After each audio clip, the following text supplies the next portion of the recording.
The Budget Committee meeting of May 15th is hereby called to order. We'll do introductions first. We'll do the table here first, and we'll do department heads. Ivan, you want to introduce first? I'm Ivan Salas. I'm a citizen volunteer for the Budget Committee. Jenny Gilbert, Citizen Budget Committee member. Jessica Chilton, City Council President. Mark Anderson, City Councilor. Russ Hubbard, City Council. Brandon Sundin, City Councilor. Stephen Toskey, Citizen Budget Committee member. Lou Mason, Citizen Budget Committee member. Maria Butch, Finance Director and Budget Officer. Good evening, John Walsh, City Administrator. Thank you all for being here. And let's start back here. Suzanne Bishop, Library Director. Jacob Gratian, City Planner. Jamie Edwards, Budget Secretary. Jennifer Johnson, Brevity. Sheriff's Office shows deputy Duffy Payne, contact with Fogle and Coordinator, City Recorder. Mute somebody. Let's start here with Jennifer again. Jennifer Johnson, Accountant. Shauna Duggan, Recreation Manager. Duffy Payne, HR Coordinator, City Recorder. And I'm Mohammed Zaire, Public Works Director. Great. Okay. Chair. Gloria, do you want to give some comments before we get going here? Will you bring up the slide, please?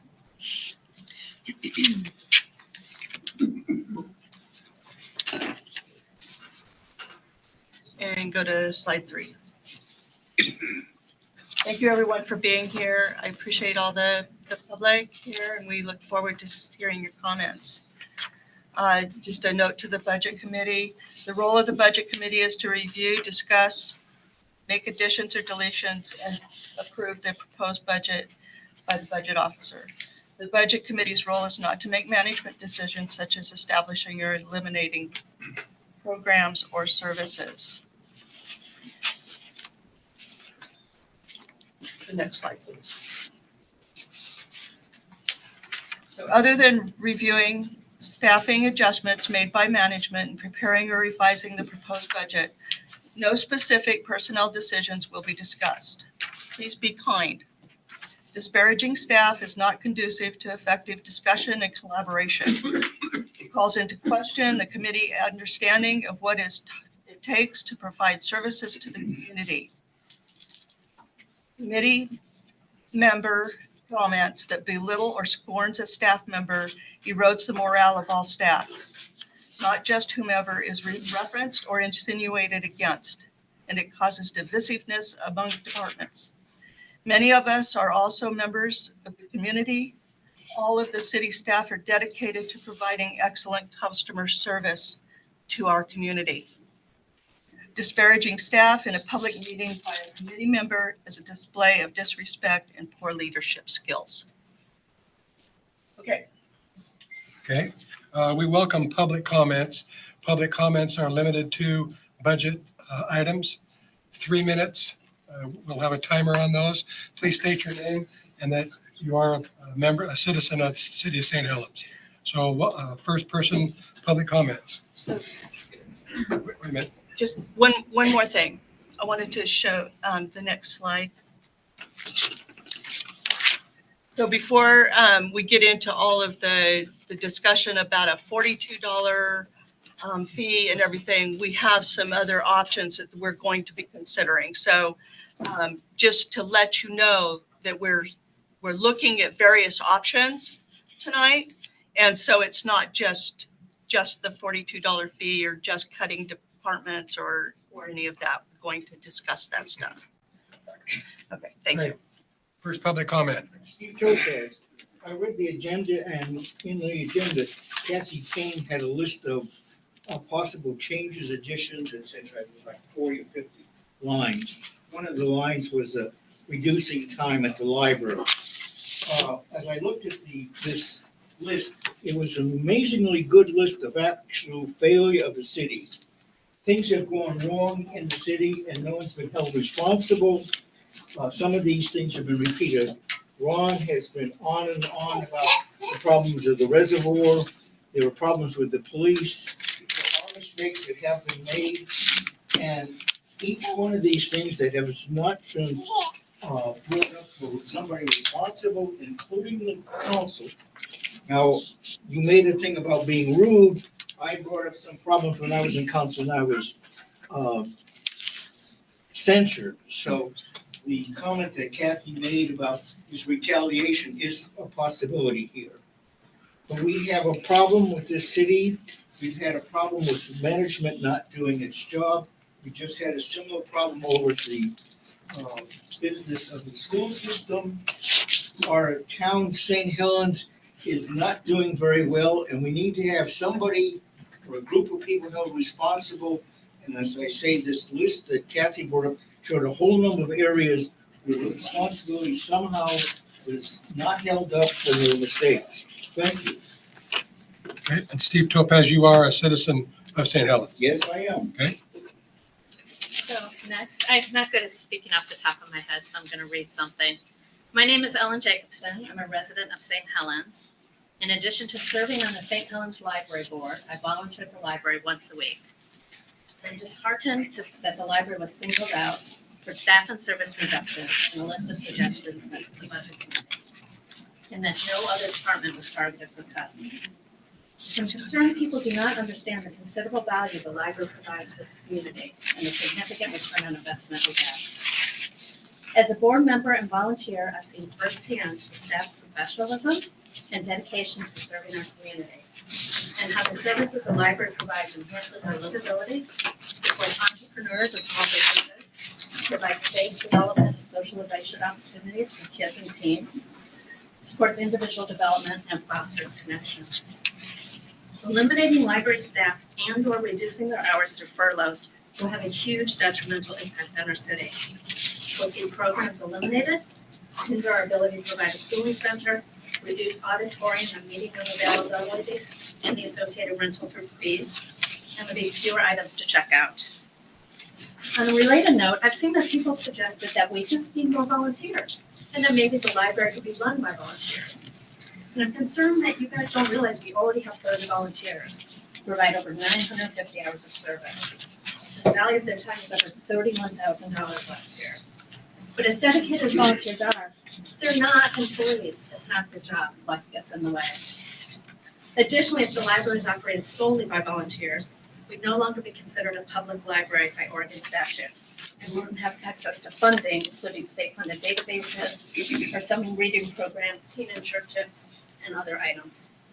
There's a reason why communities have professional library staff. The specialized training and knowledge they bring is invaluable. I urge you to take into consideration the important role the library and staff play in our community and to deliberate budget cuts. Finally, I'd also like to express my discomfort, as I think many people are, with the proposal to add $42 fee to the water bill. So many members of our community are struggling to make ends meet, and especially in this economy, it's getting worse. To say to folks an extra $502 a year, it's unconscionable.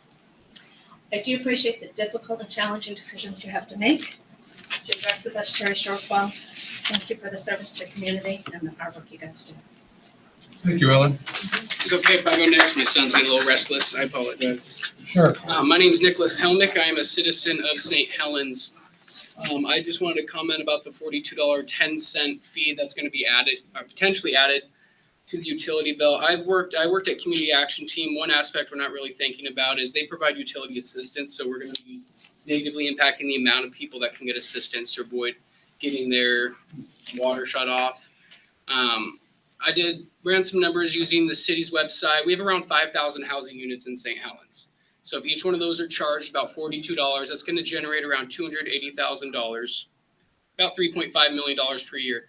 The average Social Security income in the state of Oregon is around $610 per month. Just Social Security. Average rent in St. Helens is $1,440. The average food stamp is around $200.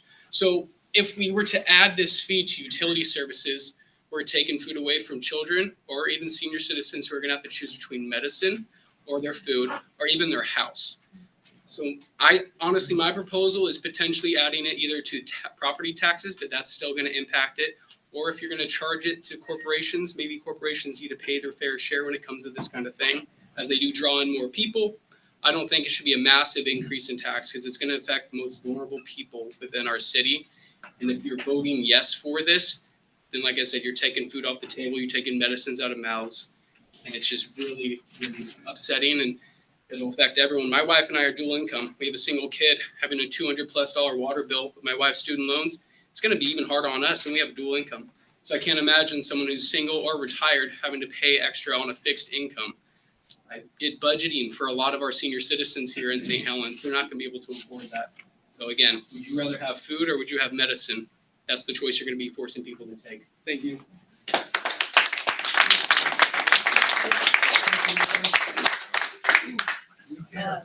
Hold on one second. Good idea. And rather than applause, could we just like wave our hands if we support? And Just put them up Yeah. so we can see them. we would like to see how much support we have. See hands, we know how many are really Raise supporting. your hand if you agree. There we go. Thank you. We're pretty much all there. Thank you. Okay, thank you. Next. Molly Natchek, citizen. From my understanding on this budget board, you do have children. And I'd like to know, how often do you take your children to the library? Myself, I have 2 children. I have a daughter named Jane and a son named Mark. I took my 2 children to the library at the age of 2, story time, every week up until the 8th grade. Mark and Jane also participated in the summer reading program at the library. The library was very, very important to our family in its learning. So important. My daughter Jane, 28 now, has been a librarian at an all-girl Catholic school in New York, kindergarten through 12. Jane also did her research paper for her library science class on St. Helens Library. Her research showed the beneficial services for a library: 1, decision-making; 2, independence; 3, fosters a positive relationship in learning. The library is so important to this community and to all communities. I'd like to forward Jane's research paper because she did do it in 2023, and it's an excellent paper. Thank you. Great. Thank you, Molly. All right. Next. Did we have to sign up to do public comment or? No. Just state your name and that you are a citizen of the city. Hi, my name is Alana Gilston, and I am a citizen of St. Helens. I've lived here for 30 years. I've lived in the same house for 30 years. And the thing that occurs to me about the library is that it's only improved every single year that I've lived here. It's only gotten better, and it has more books and services available to marginalized people, to people who need a semi accessible part-time job. And if we furlough our part-time employees, they might not be able to make ends meet just working at the library. They might have to get 2, even 3 jobs. And I also believe that there's no better path. We in St. Helens are concerned a lot about influxes of crime that we've been getting a lot recently. And I am of the opinion that there is no better fighting against crime than with education, than with exposure to other worldviews and to experiences that we have not had. And We also need our library to act as a place for kids to go during the day that doesn't involve getting into trouble. We need to rely on our library to offer a lot of public services that we don't get any other way. Places for our children to go, for our children to learn. The makerspace is an extremely important feature that was only recently added to the library. And I, for one, would not be able to accomplish as many projects as I have in the last year if I was not able to go to the makerspace. And I just think that the library is one of our most shining assets in this city. And to see that it's struggling with budget is so difficult for me as a long-term citizen. And I hope that we can find a way through this that will not impact the running times of the library or the availability of the library to the public. Thank you. Thank you. Next. Okay, yep. Good evening, Budget Committee. My name is Tyler Hills. I'm a City of St. Helens resident. I'm also a City of St. Helens employee in the Water Quality Department. I'm the current president of AFSCME Local 1789, which is the union that represents nearly 30 employees for the City of St. Helens. On behalf of our members, I want to express strong opposition to the implementation of furlough days. We understand the financial challenges facing the cities. Furloughs place an unfair burden on the workforce, resulting in reduced income, lower morale, and diminished capacity to serve the public. The proposed one furlough day a month will be a 4.6 decrease in pay for an employee. If a 2.5% COLA is instituted, there will still be a net loss of 2.1% to each employee. We urge the Budget Committee to explore other cost-saving measures that will not cause undue harm to the workers that are the backbone of the city's operations. Please don't ask your employees to do more in less time for less pay. Thank you, Tyler. Okay. Timer running. No, okay. Hi, Patrick Berkeley, St. Helens resident, former city council member. I want to comment on two things. One is the library, and the second is on the proposed possible fee. I'm retiring this year. I'm a third grade teacher at Columbia City Elementary School. Retiring this year. But the St. Helens School District is in crisis.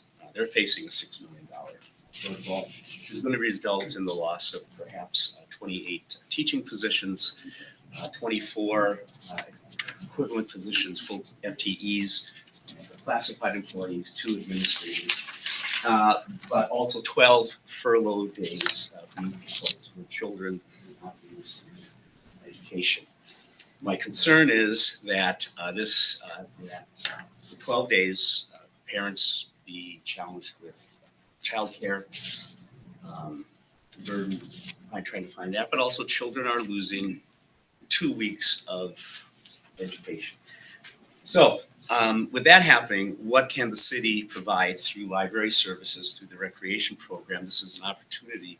The city has the ability to perhaps step up, and by fully supporting and funding and staffing the library to provide opportunities for children to continue to learn, for parents to bring their children to a number of ways. So it's something I think we need to keep.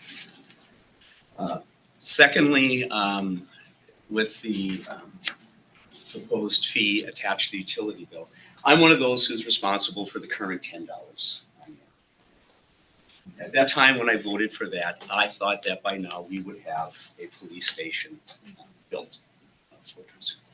So when I supported it at that time, I thought it was, while there were others in the community who proposed that we should go for voting for a voter-approved levy, I thought at that time it was an emergency for our officers and our police to have a up-to-date modern facility.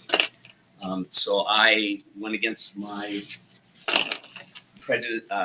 idea, thinking that let's go ahead and do this. For a number of reasons, no police station. Now the general services, so that was for a specific thing, to build a building. If I understand this police service fee is additional, might cover additional costs. I can't see justifying it in any way, shape, or form. $10 is already burdensome.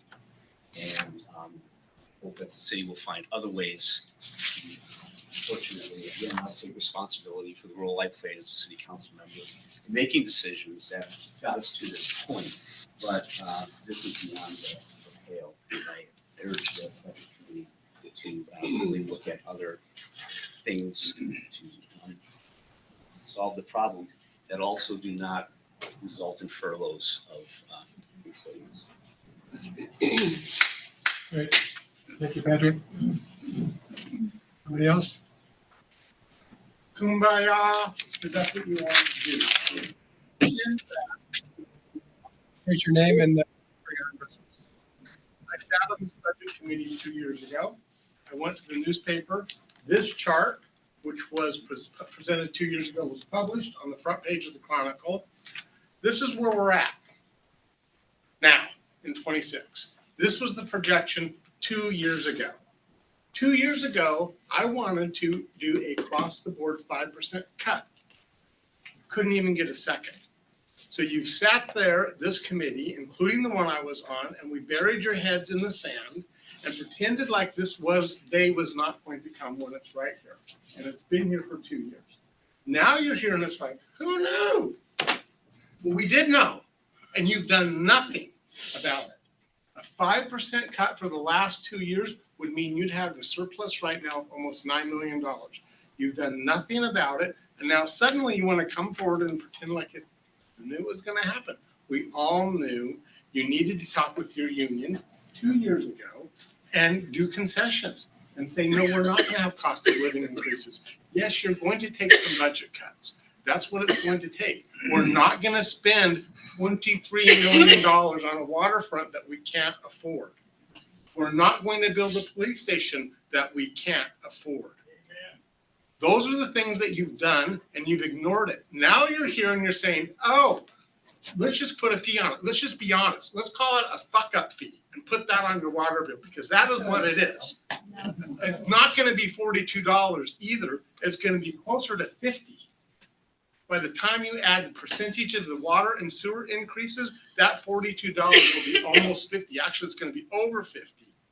So that's what it is. And it's unconscionable now that you want to come and you want people to pay it. I can afford it. There's lots of people that can, but I know there's lots of people that cannot afford it. And you guys need to look in the mirror and say, what did we do wrong? And you've done nothing. And I even said, with the city is a Titanic. We're heading towards an iceberg. We have a little course correction we could have made over the last 2 years. Instead, you've done nothing and you ignored it, and it's unconscionable. Mr. Brady.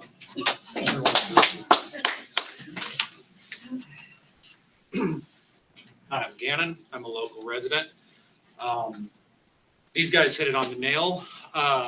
Basically, the city has had its priorities in the wrong state. We're looking at the mistakes of the city right now along this wall. Our kids are lacking education since 2020 and the devastation that happened because of that. My own kids were really affected by that in their education. And what do? We start talking about cutting the library. That flabbergasted me. I had no clue that that was going on today, that we were going to be talking about cutting our library. And yet, we're going to give the police more money. I am for the police. I am for stopping the crime in our town. But we have all the money sitting right outside of this building that we can give back. No one wants these plans. These are not the plans that we had originally discussed. These are going to cost us more money than we ever need to spend. And you're going to put it on our backs and our kids' backs. Our kids need an education. Our kids need a library. I'm a single father of 2. I work more than full time. Any of these fees go on, I don't have water for my kids. I'm now choosing to pay water or buy food for my children. You guys are part of our community. You guys did not raise your hand or clap when he spoke about how much this is going to affect our people. You said raise your hands if you approve of this or if you agree. Don't clap. Now, one of you raised your hand. You're part of this community. Don't turn your back on us. Don't put a fee on us for the mess ups that this city has done. Who remembers the volcano statue that got filled up with bubbles? Oh. Whose decision was that? yet we had to pay for it. Time and time again, this town makes decisions to try to make us Portland, to try to make us like Seaside. Let's get a turnaround at a town that is along the highway. Stop. We've got Halloween Town. We have people coming to our town already. We don't need to keep adding on more layers at the cost of us. We work hard every single day. I can hardly afford to survive in the town that I love. You're forcing me to actually look outside of this town, which I don't want to do. My kids don't want to leave their friends. They don't want to leave their school. But if this goes through, I can't afford to live in my own town. Despicable. Absolutely despicable. You guys are part of our community. Be part of our community. That's all I have to say. Thank you, Dan. Next. My name's Linda Sproul. I live in Warren. And I just want to say that the library means a lot to myself and a lot of the retired artist friends that I have in my group. And we use the library for meetings. We use the library every week to do art. I went there twice today, once to do art and once for a meeting this evening. And I just don't want to see it cut back. And I know that there are history meetings there and educational presentations for genealogy and history. I myself have used the makerspace many times, so I'm just asking, please don't cut it for, for us senior citizens and for the young people that use it. Thank you, Linda. Oh, go ahead. Hi, good evening, everyone. My name is Nick Flory. I'm gonna change it up a little bit and hopefully I can have this twofold. I'm Commissioner with Parks and Trails Commission. So I'll be representing the Parks and Trails Commission for the first part and then my opinion later. But anyways, I wanted to bring up to the Budget Committee, we've come together as a commission. This waterfront project, it has potential to be beautiful. Our current Parks and Trails, our maintenance team struggles to keep up with the current needs. And we're requesting to keep in mind for budget for potential for future more employment for the maintenance personnel to maintain the waterfront. There's a lot of grass that's going to be there and weeds, and it'd be a shame to spend that much money on such a project and it to look like it's not maintained properly. So that'll be my word for the commission. Now my own personal opinion, I just want to say I oppose the added water bill or fee. It's going to drive out some of our citizens that have lived here for a long time and force them to look elsewhere. And then I also support the library. I have a lot of fond memories going to the library with my mother. Read a lot of great books and learned a lot of neat things that the educational system doesn't teach us necessarily, or niche things that are like my hobbies and whatnot. So I support the library. I don't support taking money away from the library. And on top of that, if we're raising or potentially raising fees, like the library is a great resource for people that don't have jobs to work on their resume and explore future careers. So I think that's important for our community. But thank you. Thank you, Nick. Hi. Yes. Christina Sullivan. I'm going to read what I wrote. I come before you as a citizen who's concerned about the deficit we continue to find ourselves in. It seems over the past several budget cycles, we have continued to spend despite staff and budget committee concerns and looking for ways to pay for it versus actually cutting expenses. A $42 fee added to our bills to cover a deficit that could have been avoided seems unfair to burden your constituents with. I support law enforcement and am a huge advocate for safety in our communities. What I can't get behind is the fact that even though it has been stated in multiple public meetings, our police are being paid at an unsustainable wage. Being paid at a wage that is the same as a city that is 4 times the size of ours seems unfair and unreasonable. They are at the top of any Oregon agency of a city of our size. You've added multiple patrol officer positions over the last several budget cycles on top of no longer being able to afford the interest that you have on your loan and or the bond, whatever it is, for the new police station. And yet you're still proposing a 2.5% COLA increase for them. How is this responsible to your constituents or the other staff that will bear the brunt of this shortfall? For lack of better terms, let's be transparent and call this an increase to the public safety fee, not a general service fee, since public safety is the majority of what this fee will be going to cover. I know it has been suggested that furloughs are a possibility. If this does move forward, the mayor and the city council should be sharing in this pay cut. You should not receive payment and should voluntarily offer to abstain from having your payment as a solution to helping the budget, especially if you're going to take pay away from staff. They're considered your non-essential or the backbone of your city. The budget committee should also take a look at pay scales for other unrepresented staff. Example, recreation manager is the 6th highest paid employee at the city, receiving a 50% raise in the last 4 budget cycles. Maybe consider freezing some of these pay scales that have received such a high increase over the last years until the budget catches back up, especially in departments that are not self-sufficient. Ultimately, I know there needs to be spending cuts and not relying on sales of properties, especially since some of those sales we had in our budget cycle last session haven't even gone through yet. So you have some hard decisions to make, and I don't envy you, but I hope that you'll make the right ones. Thanks, Christina. Anybody else? I'd like to speak about the library. What's your name? I lived here in 1989 in Southern Oregon. My husband got a job at John Young as principal at Columbia City. We started collecting books and we stored them at John Young. In 1995, we were given the opportunity by one of the people that live in the area of $1 million to build a new library. That money was given by Diane Kim. And with a project to raise $1 million in this community to finish the building of that library. The library is a community effort. It wasn't paid for by the city, it was paid for by the citizens of this community. And we raised that in a very short period of time. And the library has so many activities. I've been on the board, I've been on the Friends of the Library. We have so many things going on there. We keep the youth off the streets. They come into our library, especially a lot of young men. They sit there, they play games, they talk, they're out of the weather.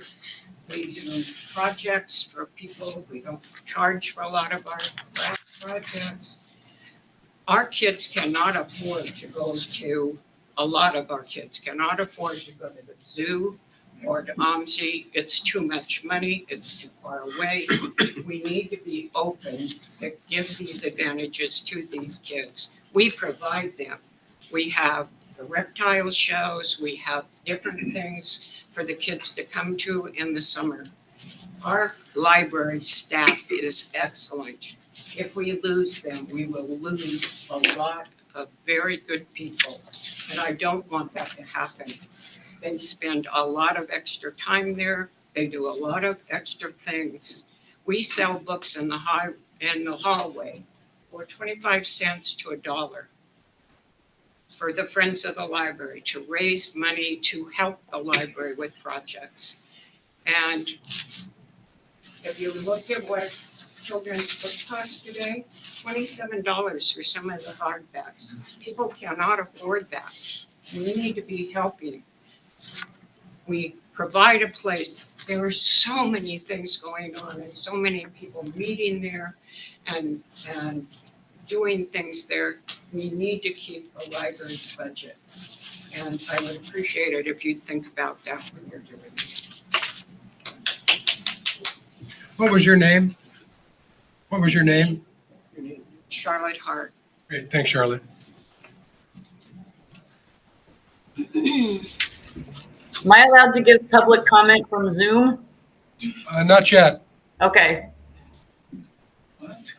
My name is Kathy Payne, and I'm the Human Resources Coordinator and City Recorder for the City of St. Helens. I have worked here for over 24 years. I also live within the city limits, so I'm affected as an employee and a citizen by your decisions. As you know, when voters passed Measures 5 and 50 in the 90s, it froze the city's tax rate at $1.90. Measures 5 and 50 have had an enormous negative impact on the ability of cities and other local governments to meet the basic service needs of their citizens. If you compare St. Helens tax rate to other cities and comparable populations, you will find that our tax rate is criminally low. When Stimson Lumber, Armstrong, and Boise Cascade closed down their manufacturing, the city lost a significant amount of revenue coming in from property taxes and utilities. At that time that our tax rate was frozen, these businesses were thriving, and so was the city. Should the employees of the city of St. Helens be penalized because of measures 5 and 50? Should the responsibility of balancing the budget be put on the backs of the employees? It is not the fault of employees that voters passed measures 5 and 50, nor is it our fault that major businesses closed. I am strongly opposed to reducing city employees' pay by requiring furlough days, freezing merit increases, changing our PERS retirement benefit, or any other method by which employees' pay would be negatively impacted. I also believe that it would be unfair to withhold a cost of living adjustment for employees because we are living in times where inflation and tariffs are causing financial hardships on families around the country. However, I would be more willing to forego a cost of living increase than have my pay reduced by furloughs or otherwise. The effect of furloughs on our pay isn't my only concern. Trying to get a 40-hour work week into a 32-hour one would put undue stress on employees. We are already short-staffed, which puts a lot of pressure on employees to perform all of the essential functions of their jobs and meet deadlines. I've been with the city long enough to know that our city team right now are very skilled, hardworking, and dedicated to providing the best services to our community. Our morale has been very low over the past 6 months to a year. Making any decision that adversely affects employees' pay will send a negative message that decision makers do not have their employees' best interest in mind. The very people that were hired to serve the community and work very hard in doing so. I will also say that I support a minimal increase in the public service fee. As a citizen, I would be willing to pay that little increase. However, I'm very concerned that frontline employees will be subjected to even more hostility from customers complaining about any increased fee. Please do not put the responsibility of balancing the budget on the backs of employees. Please consider the need to balance the budget with the safety and well-being of our hardworking employees. Thank you for allowing me to provide comment. Thank you. Any other comments? Yeah. One back here. I've lived here over 50 years and I've worked at Friesens, I've worked at Molten. Could you state your name, please? My name's Joe. And basically we've become a commuter town. The majority of the employment is outside of town. The last 15 years of my employment in construction was all out of town with Intel. And now though the mills have closed down, things have changed. We just don't have the money, man. I've got some rentals that I own myself, and I'm having to subsidize my renter's water bill because, you know, they can't afford it. Majority of the people here in this community, a good majority of them are seniors, disabled veterans, and low income. You can call it a fee, you can call it a tax. I went to the post office the other day, and there was this little old lady sitting there crying, and she had her water bill, and she was going, "What am I going to do?" That's what we got going on now. Numbers and everything, you know, it comes down to people. It comes down to they don't have the money. They can't do it. I agree with this gentleman over here. Families are going to have to leave. Now, I know you have a hard job. And, you know, regardless of where you're at, I've lived here over 50 years. I've watched plants shut down left and right. Basically, we're a commuter town. And that's how we generate our income for the city, is residential. There's no real factories left here. Not many anyway. You either work for the city, the county, or you commute to Hillsborough or wherever. Bottom line, folks, is the majority of folks out here just can't afford it. 42. And I know it's hard to pass a bond measure because people don't have the money.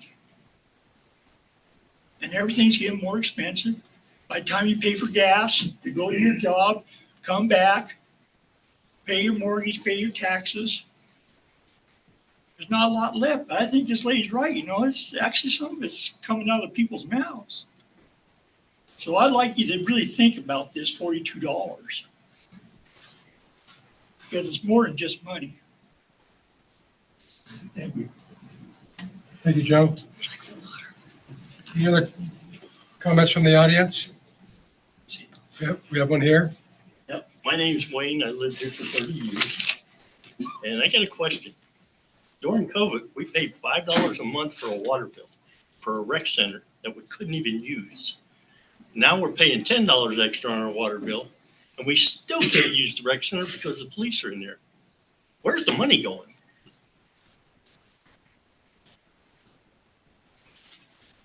How long was COVID? 3 years? We paid $5 a month. Where's the money? There was nobody working there. There was nobody getting paid.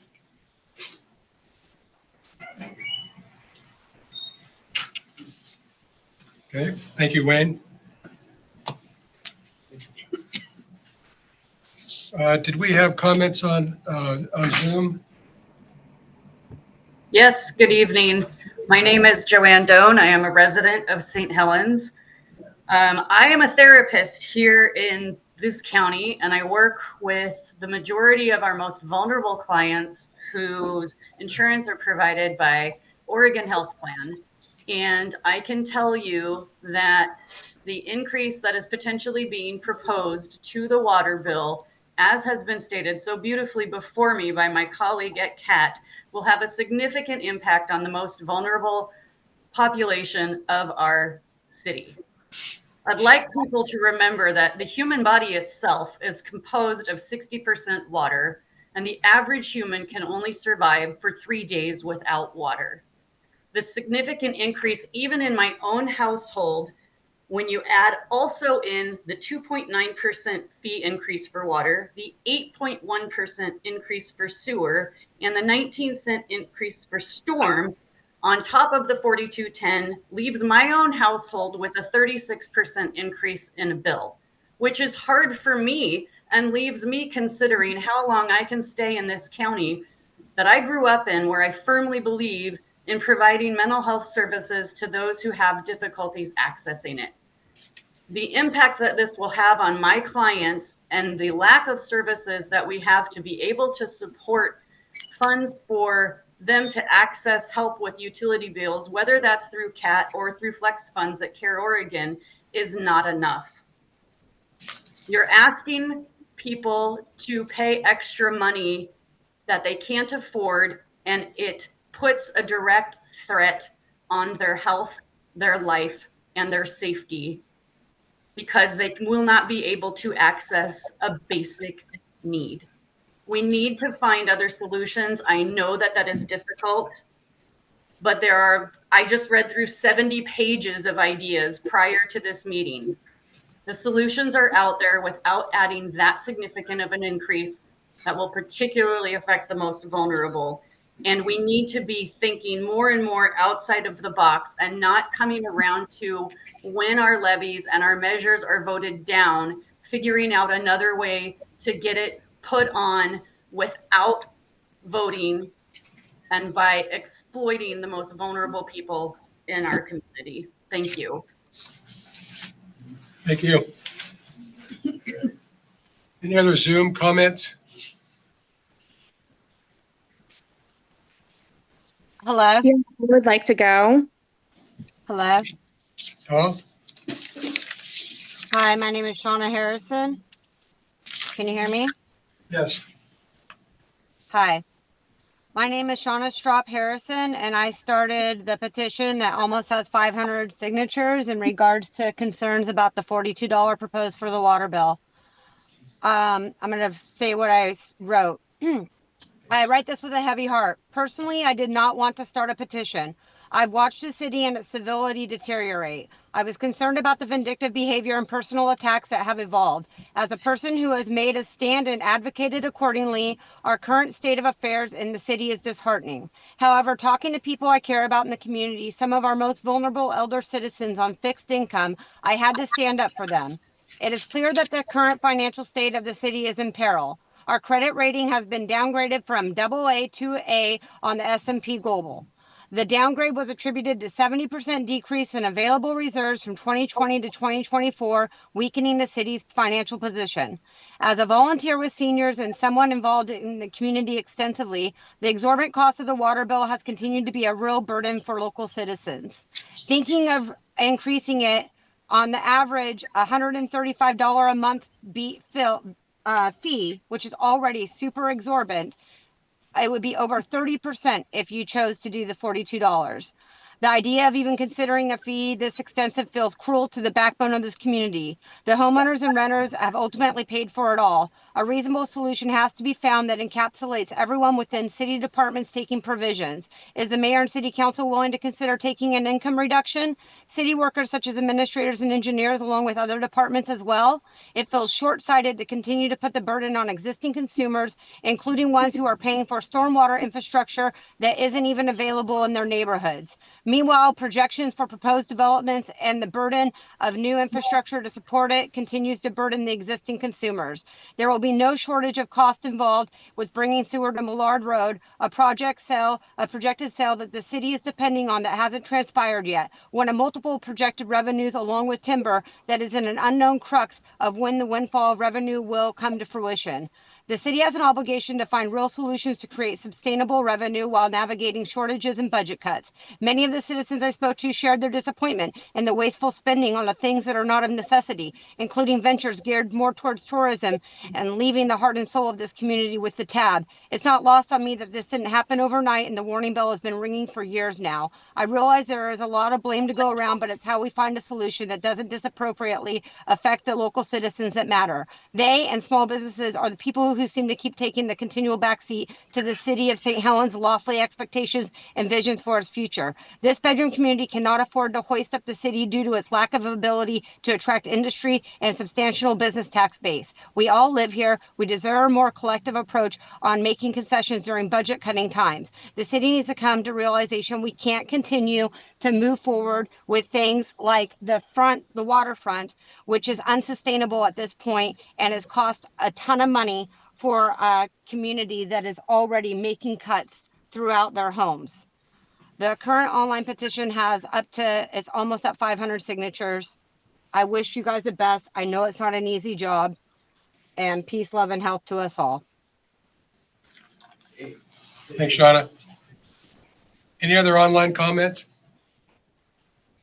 Yes, I'd like to go. My name is Angel. My husband and I, we have lived here in St. Helens for many years, even in our childhood. We now are renting a home where we have to pay all utilities, water, garbage, all of it. And we're in the lower class.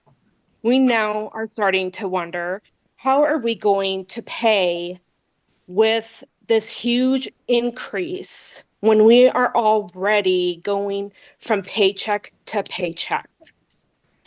Comparing our area to others, we have such a huge high amount for what is charged for water. You could go to the desert and you'd be paying less for water.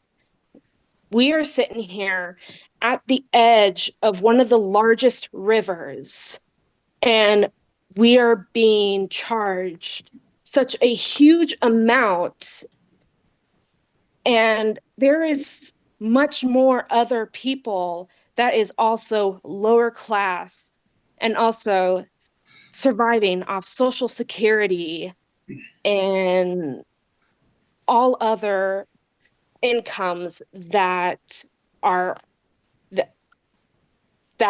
only that they can't get a job that are similar to Social Security where they only get like a certain amount per month. And that doesn't change because utilities are changing. I don't understand why we have to suffer and get the bad end of the stick, because there is bad budgeting on your end.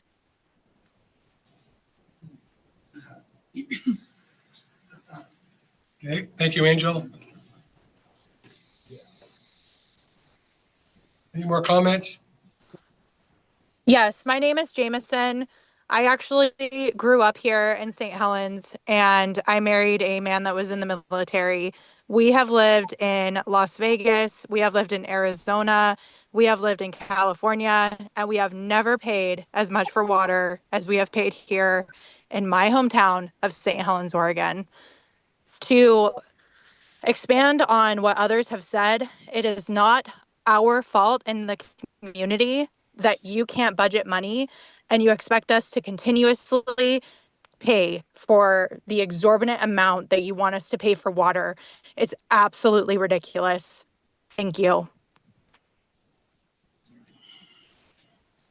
Okay, thank you, Jameson. Any more comments? Yeah, my name is Rick Schol, St. Helens resident. I just want to talk about the pink elephant in the room. Is last year we approved a budget of $400,000 for 2 more officers, knowing that we had a shortfall last year.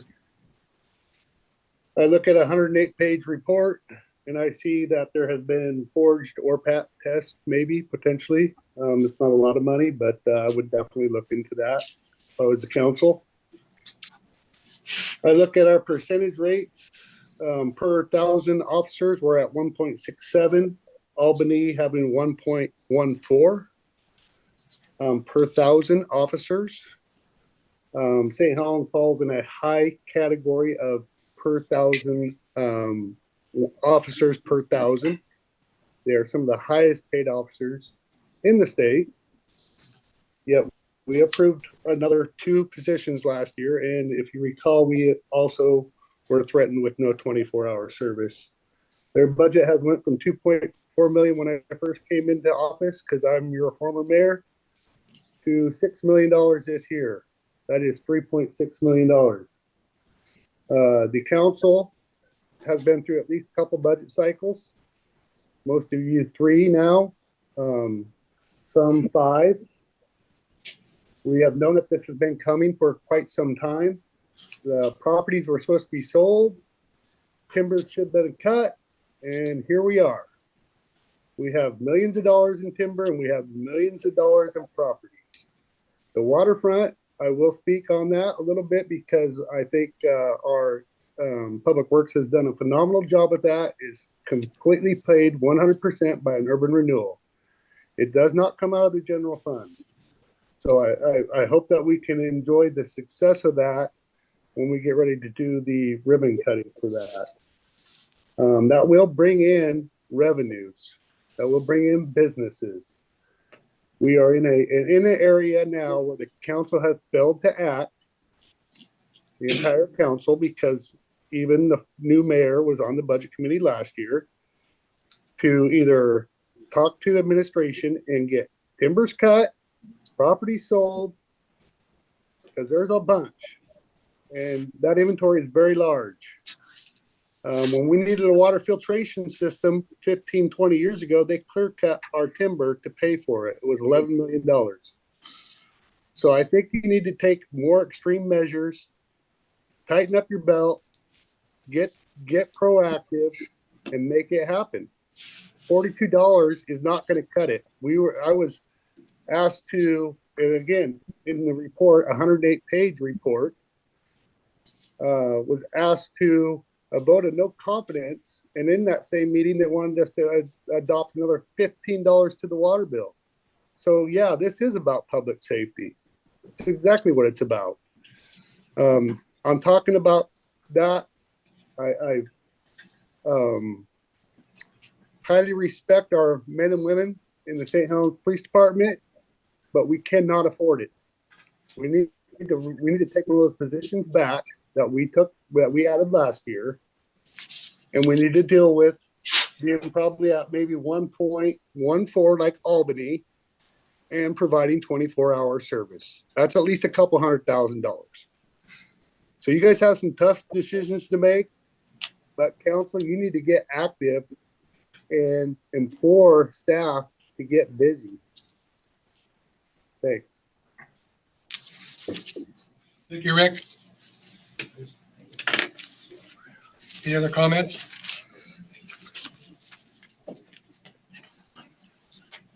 Okay, thank you all for your public comments. Yes. Do you mind asking them who's in favor of the $42 increase by raising hands, or who's not, just the public? I think we got a pretty good voice on the $42. I'd like to see if anybody's for it. Is anybody for the $42 on the, and that's not etched in stone, as Gloria said, it's one of the many proposals. Thank you all for comments. They are taken seriously, and we have a city council and we have a budget committee. The budget committee is strictly voluntary, and I will make a comment. The city council does not derive a salary. So a lot of people, I heard a couple comments, they need to cut their own salaries. Oh, it's a stipend, but it's not a livable income by any means. It's not a. That's the mistake. Anyway, okay, let's move on. You all have looked at had a chance to look at the minutes from last meeting. Any review and approval? Any suggestions, any corrections?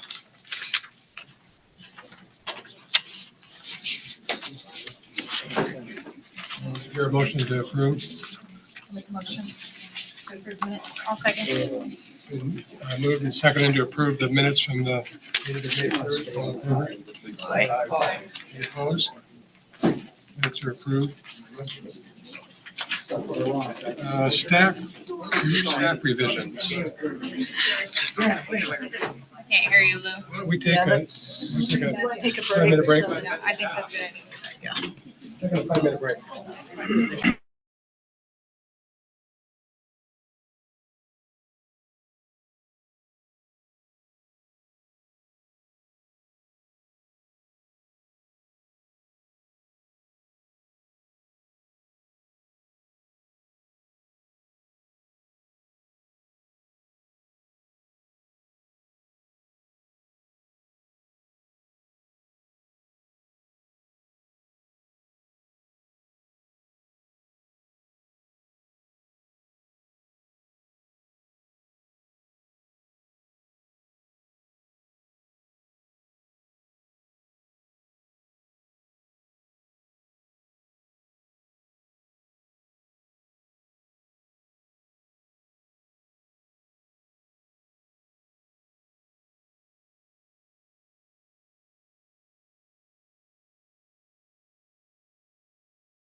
So in our packets, we all received earlier submitted questions and staff responses.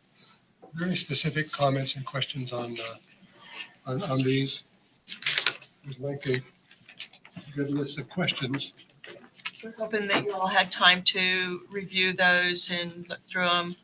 I'm hoping to avoid reading through all of them Yeah, we to don't need to you, read so for the time.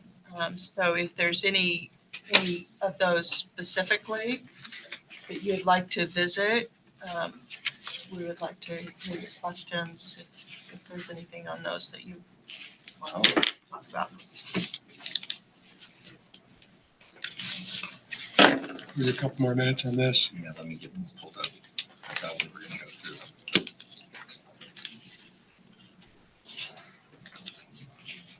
And if you want to wait, we do have some revision ideas that we'd like to go through and talk about.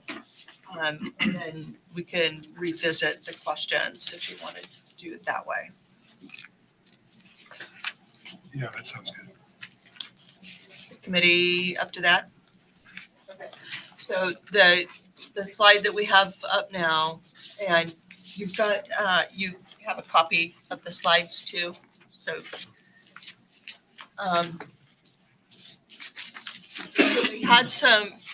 we ran through some different scenarios. One is the proposed with the 2% COLA and the $42 fee that you saw at your first meeting. And then we went through and looked at what it would look like with the COLA and 12 furlough days a year. So 1 furlough day a month. For all staff, it wouldn't include police officers. And so we came to a 10% with that, and it would be a $16 fee rather than the $42.10. And then we looked at no COLAs and no furloughs and a hiring freeze. So we wouldn't hire those open positions on police department positions that are open currently. There would be no hiring of those. We won't hire any new positions. There was an engineering position open. We would not hire that. There was a utility worker position. We wouldn't hire that. And we came to a $13.70 fee and a 10% reserve fund balance. What's the hiring freeze time frame? Just a year? That's for this year, but that can be extended. According to our forecast, it shows those positions wouldn't be hired.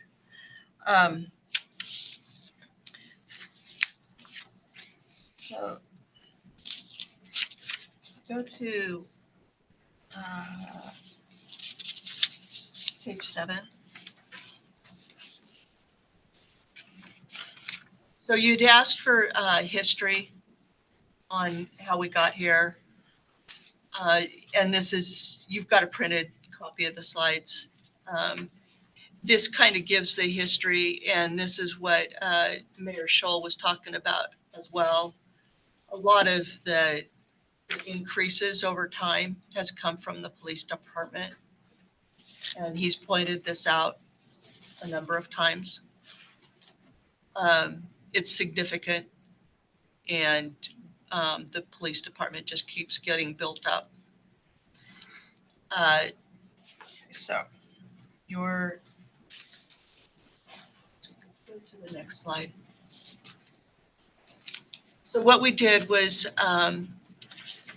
we looked at the reduction in personnel services with furloughs and not hiring the IT manager. So that's just the general fund. And we had a savings of $549,500, okay? If we did a reduction, and we did do a reduction of, we paused vehicle replacement program and reduced professional development in all of the department budgets. And that was an additional $104,000. We took a couple of the ideas that we had had from staff and from the budget committee about the business license fee.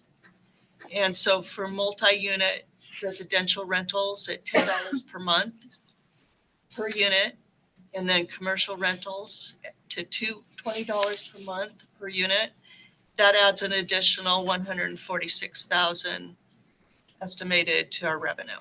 What are the current fees on that, Maria?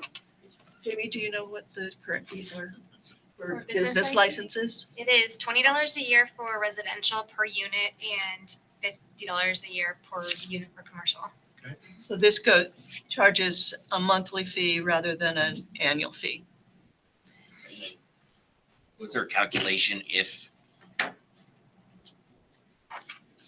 it's not extended to multi-unit residential, just it goes to all residential units at $10 a month, how much in addition? Because some folks own more than one rental. It's not a multi-unit property, but several houses, whatever. I mean, how much extra if we added $10 a month to all rentals? That might be something that I don't know how much more that would bring. Right, it would be somewhere in the range of 100,000. The part of that is that it's hard to identify those. Very difficult to identify those rentals that are just individual rentals. So that's sort of, you think we've got thrown the net over most of what we know about? Yes, yes, Does that include arbor leaf? yes. You're close. And then our other one, the other idea, I believe the committee suggested an impact fee on all event ticket sales. And we just for the sake of analysis, a $4.95 impact fee that would go to the general fund would be about $127,000. And that's based on what we looked at on ticket sales last year. And that's a rough estimate. That would be through the tourism program. Correct. But that would go to There are other events that people throw that. Yeah, no, this is our events that the city does. And then we also,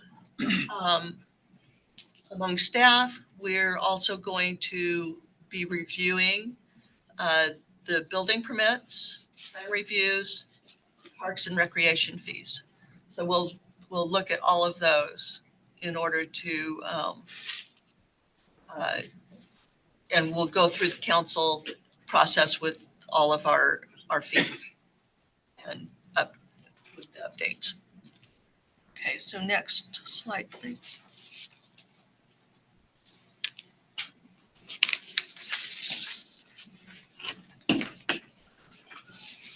So this one is where we get, this slide shows where we are between what we had the proposed and what the revised is. Okay, all those added fees and adjustments that staff did.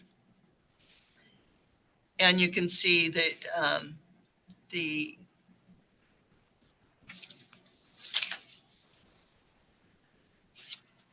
From 14.8 to 13.1. Right. Because that reduces we reduced the $42.10 fee. And this puts it at 16. This is what we came up with the revised. We had the other business license and the other fees that I just talked about, and the reductions.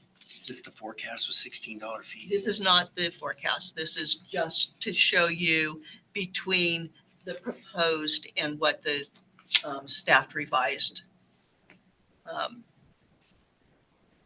numbers are. And are these revised numbers including the COLA difference or the furloughs? Yes. This is including everything that you just went over on the previous slide, right? Correct. This is saying this is what could be Correct. number-wise from everything you proposed on that previous slide. Right. It was just trying to give you the by department, what the differences were, because it's different than what was in the original proposal. And then, is this time for questions or should we wait till questions at the end? I don't. Can we go through all of these and then Yeah, I just wanted to. I'm guilty too. Okay, so next slide.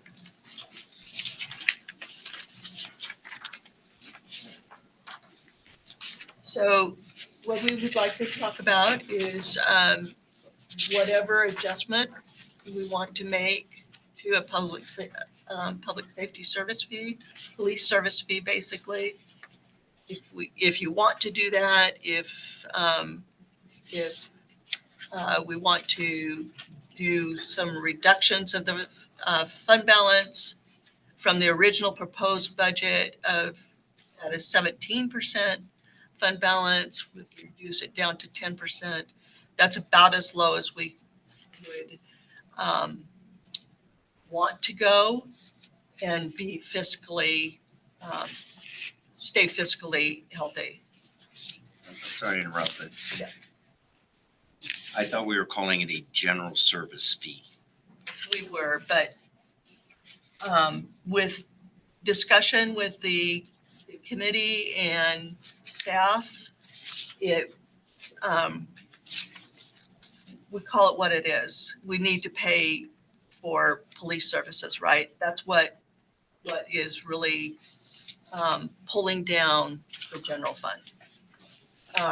Your community has spoken. They want these other services. They want the library. They want recreation. They want the parks. They are concerned about the cost of police services, right? This is where it's expensive. I got a lot of emails though that were concerned about losing 24-hour police coverage That as well. Okay. So there is a lot of feedback we are hearing about concerns about cutting our police budget. Okay. At So least I am. So we talked to Chief Hogue about that, and he has no concerns about being able to do 24-hour coverage with the police force that he has currently, and not filling those open positions. The 6th position, not filling those 6 that he mentioned. Right. Just that there was, I believe, 2 that are still empty that from retirements and. Was he not able to be here today? No, he wasn't. You could zoom in next time. Because I think with the police, with the police being really one of the major budgetary items and the concern over 24-hour coverage, I think there may be questions to the chief about, how are you going to do this? Can we be comfortable with this? And to hear what he has to say about it. He's not here. I'm sorry, he's not available. Okay, so I make a motion that Chief Hogue will be here at the next budget meeting. There's a lot of decisions that can't be made that I wanted to specifically ask him, so I can go forward. Well, we have the powers of budget committee to require that he be here. And so, But not today. well, not today, Well, not today that's what right now. she's saying, we were hoping to really get into some of these concerns today. Yeah, so It's we- unfortunate. He's on a pre-scheduled vacation, so there's. Can he be here on the next meeting? You can't dictate that. Well, we actually, we can require any head of department, any employee to appear before the budget committee. So Yes, it's in the we- law. Well, I don't know about dictating that, so Well, I mean, maybe the attorney can weigh in on that. she's the attorney for the city, not the attorney for the budget committee. Yes, she is. She's She's not the the attorney city, for the budget she's committee. the city attorney, so yes, she is the city, I the disagree. attorney for the. This budget committee is formed under state law and we are independent from the city. We have We're power. not independent from the city. We are, and we have the power to bring, if you'd like to look at the law, the attorney can say, we can bring any city person to ask them questions, any of them. We can ask for any documents. I have no doubt that he would be here if he could. And I'm sure if we asked him to, that he would be if he's available. I think one of the questions on here actually mentioned, that's why I'm wondering, Gloria, if you can remember what page or who asked the question about the police coverage. It's right here. It's in here. It's on. It's in there. I think I remember reading it. And he answered how many positions? 34, at least 20 sworn officers, this is who you pay for our coverage. This does not include school resource officers, which is another, Jennifer, where is that? question 33. Right.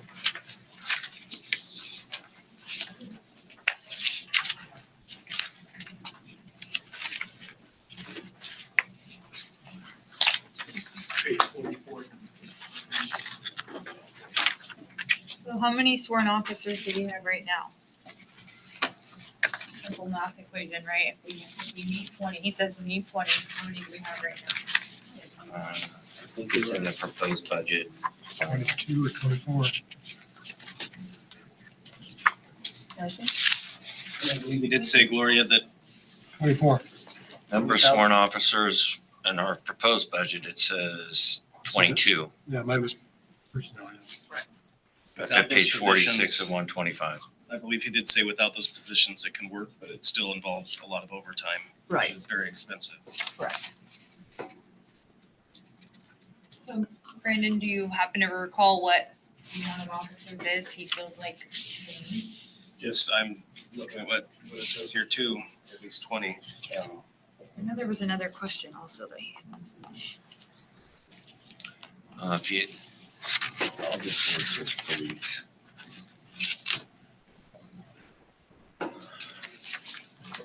Well, I mean, if he's not gonna attend, I don't mind making decisions for them. It would be nice to hear from them. I think as one of the highest paid departments, it would be nice if they were here. Agreed.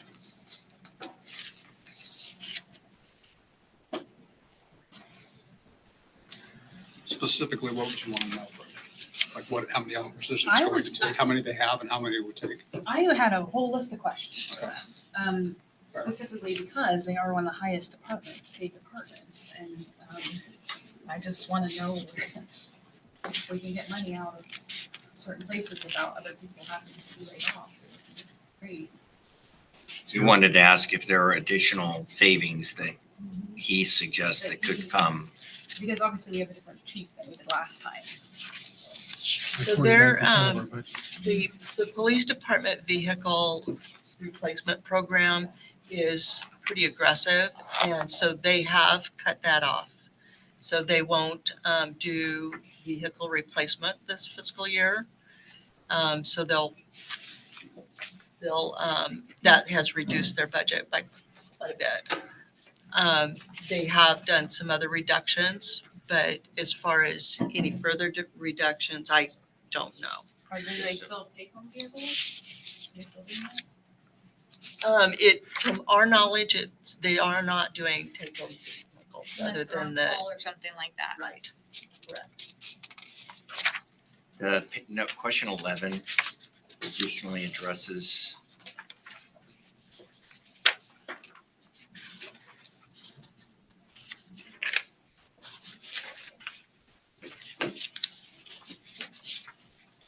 Okay, I think I see the question that I was referring to, it's number 11. You guys wanna flip to that real quick? So I would like the opinion of Chief Hoag regarding whether the St. Helens Police Department can safely have 24-hour coverage with the current resources and whether we can reduce the size of the police department and maintain 24-hour coverage. I don't think any opinion from any new police chief allegedly hired here at the last minute can possibly answer the questions accurately. St. Helens Police Department currently has 6 vacancies. we can safely have 24-hour coverage with the minimal overtime when these positions are filled. This allows St. Helens PD to keep their detectives and even provide school resource officer. No, we cannot reduce the size of the department and maintain 24-hour coverage as overtime is currently being used to cover the patrol hours as we are waiting the hiring and training process for new officers. That is from Chief Hope. Yeah, and so I think a follow-up question would be is, right now I'm looking at expenditures of personnel services at $5,189,000. Is that going to do the trick? Is that going to be enough to staff our police department? And I don't know the answer to that question because I don't think he's been presented with this number. So the proposed budget was $5,335,000, and our year estimate from this year is $5,047,000. So the current revised proposal is basically equal. So if the police don't take a pay increase, we're going about $140,000 overall on the $5.1 million budget. Is that going to allow our 24-hour coverage to remain for a year? And yes, this number gets him what he needs to do 24-hour coverage. $5,189,000. Yes. I mean, I'm satisfied with Gloria's representation. I don't know if Council President Chilton. Say that includes the detective and the school resource officer? Yes. I believe those are critical positions with the amount of cases we have in our county, right in our city, and the things going on at the high school. I really think we need to try to help the school resource officer. So I disagree with the school resource officer. I think that that's an officer that could be in the position of 6, and I think the school needs to pay for. They are. The school would be paying for it. The school would be paying for the SRO, the resource officer. So where is that in the? It's in the revenue.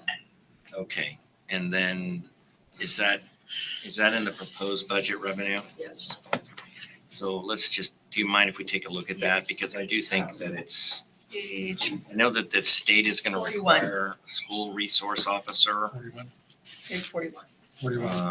And that could be a kind of a shared thing between, I don't think that each school has to have one. I just want to make sure that we don't want to talk about having. The law states that the officer has to be BPSST certified. It does not have to be a city officer. Correct. It could come from a security. We don't need to. I mean, do it best.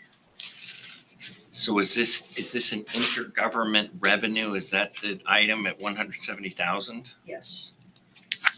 Yes, it is. Well, I mean, I think that I understand the discussion about the need, and I don't want to say whether there's a need or not, and I certainly don't know. I do know that there may be ways to, if we're providing a school resource officer, I think we probably, if we could, there probably should be a way to explore that resource officer is provided to other districts in addition to ours. If it's legally can be done, we get more revenues from that. That's all. Because I don't think the school resource officer could just have to be for one school. Yeah, they can. They can be for one school, but they can yeah. be for different schools. They can go one for each school. One goes to school to school. Correct, that's what the law says. Right. Right. But I don't understand, I think the school needs to pay for a school resource officer. That's not the city's job. And how does that go towards maintaining 24-hour coverage? Isn't that our concern? Well, it doesn't. I was saying that those were separate from the officers he was requiring. That's why I wanted to make sure that those two were separated, that even the detective position is separated from what he's saying he needs to maintain 24-hour coverage. That's why I said that. So they have 2 detectives now. Right? They have a sergeant that is a detective. Sounds like that Chief Hogue is quite comfortable that with the budget that is currently proposed, that he can comfortably secure our city 24 hours a day with minimal overtime, and with the additional money from the schools, we also can supply school resource officer. Sounds like he's very confident that with no increase in our budget, because last year we adopted a $5.363 million budget. This year, our budget will be lower by almost $200,000.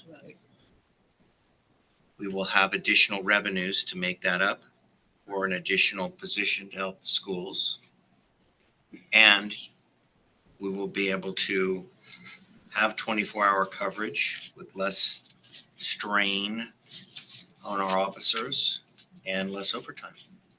So it sounds like Chief Hogue has done a very good job of taking the resources that we've provided, and has maybe, as we say, made lemonade out of lemons, or maybe a cherry pie out of cherries. I guess I'm not following. So is this with an increased public service fee? So $16 more to maintain this? Yes, yes, for that you're looking at now. So if you want to bring up that. For-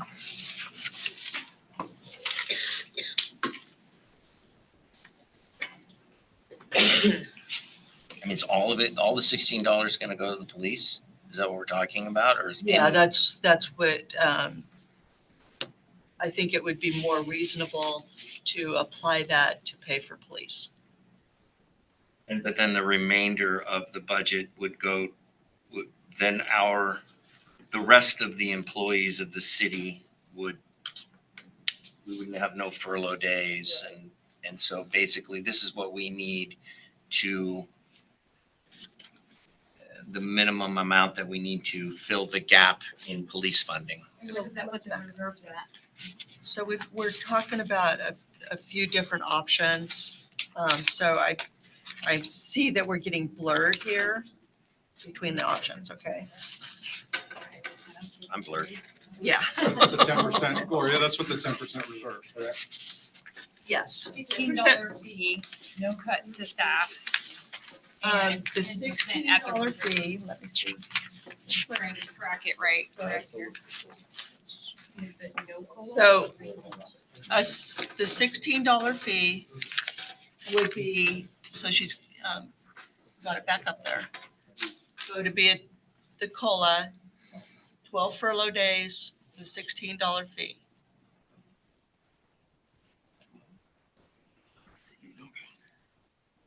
Okay. And then a $13.70 fee would be no COLAs and no furloughs and a hiring freeze. Okay. So the staff wouldn't have to take any furloughs. Correct. What about COLA, no furloughs, No and the COLA hiring increase. freeze? Pardon me? What about adding the COLA on the third one? No furloughs? No furloughs. It would be somewhere in between. I think that should be a better combination. I mean, obviously furloughs were definitely out of the question from what we heard. COLA is like, it's what, 3%, 2.5%, 3%? In the proposed budget, it was 2.5%. But please keep in mind that we have to get our union contracts to agree to that.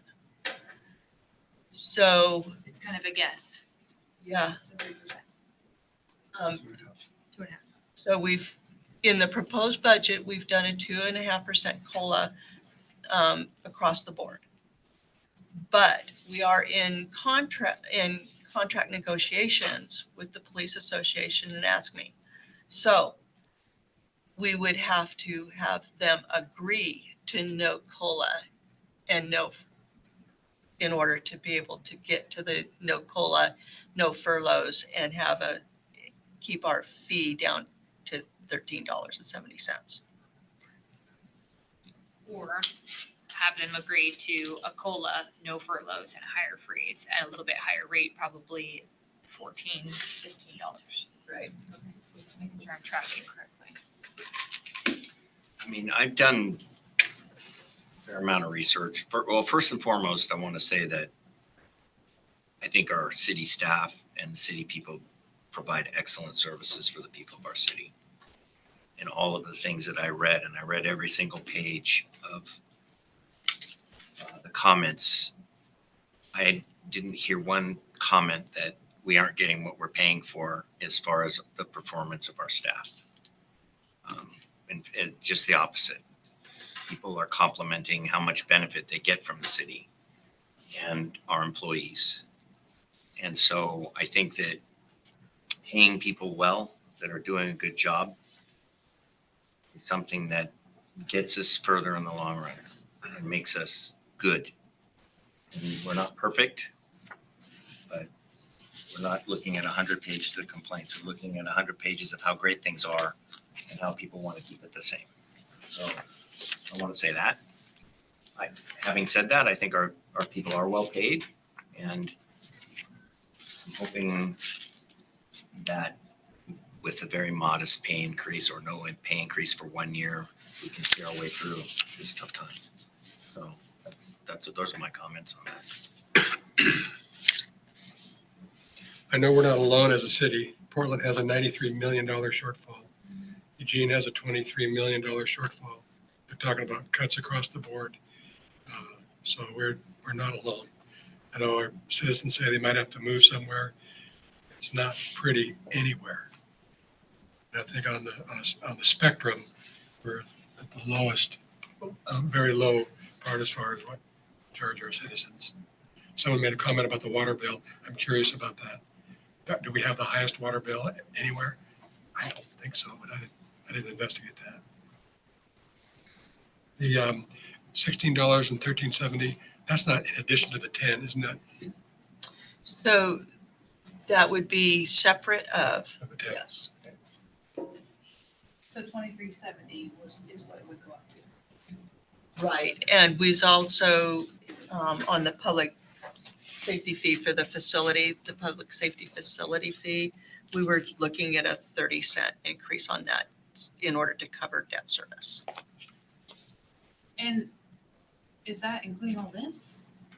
The impact, the ticket fee, the increased business license, is that all on? So. In the $13 one? So. Or are these just all things that we did? These are, so this is after we add in the impact fee, the increase of the business license fee, and the reductions in various departments' budgets. So we would do all of that. Yes. And then the other things like the COLA stuff, and then it would still be at that $13. 70-cent, yes. But that is separate of the public safety facility fee. Which is proposed at about 30 cents extra. Right.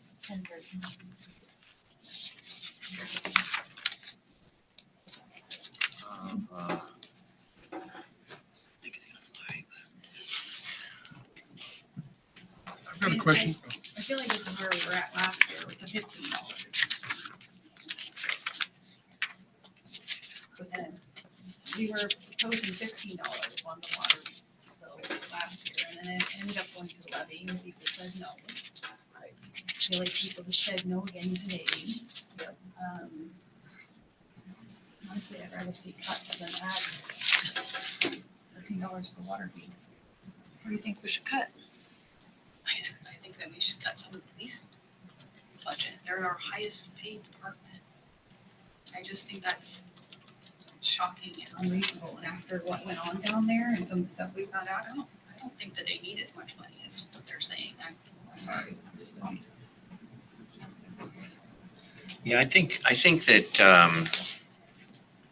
I mean, while Chief Hogue says that he's comfortable with our proposed budget and he can comfortably get it done, I would like to hear from him regarding where and if he thinks that we can have some reduction where things can be cut, if they can be cut. Because there have been significant increases in expenditures as are outlined. I mean, I think if we go up, can you get that slide up?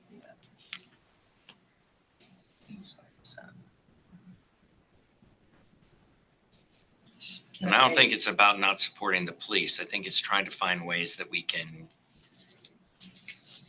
it's very real when you hear people saying I'm working 2 jobs and I'm going to have a hard time paying my water bill.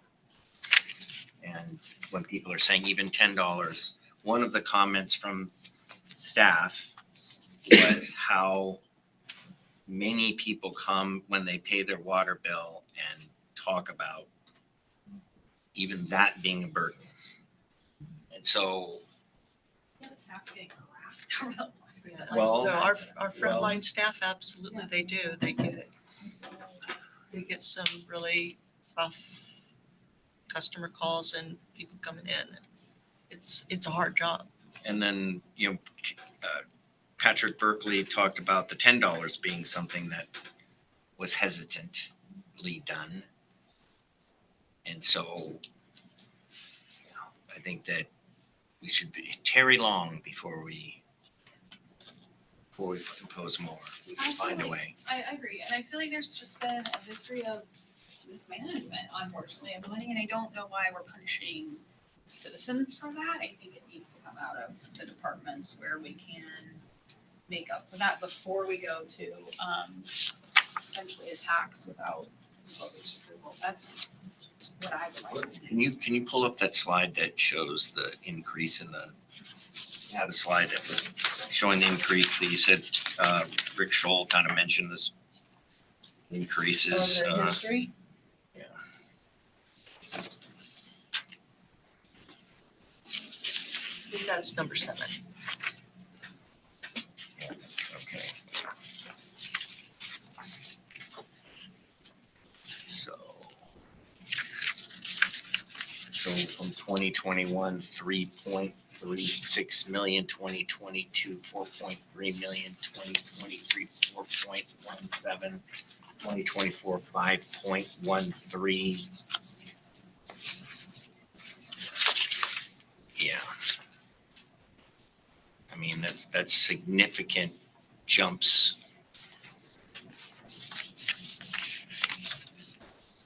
And so what would it mean if we did not impose that fee at all? What would that mean to the police budget, since it's all going to the police budget? Well, okay, so if we didn't impose the 1370,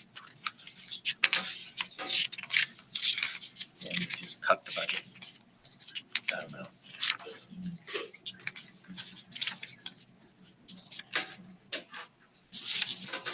the revenue impact on that would be $1 million. So we would need to figure out how we either adjust out $1 million or how we cover that $1 million in another way.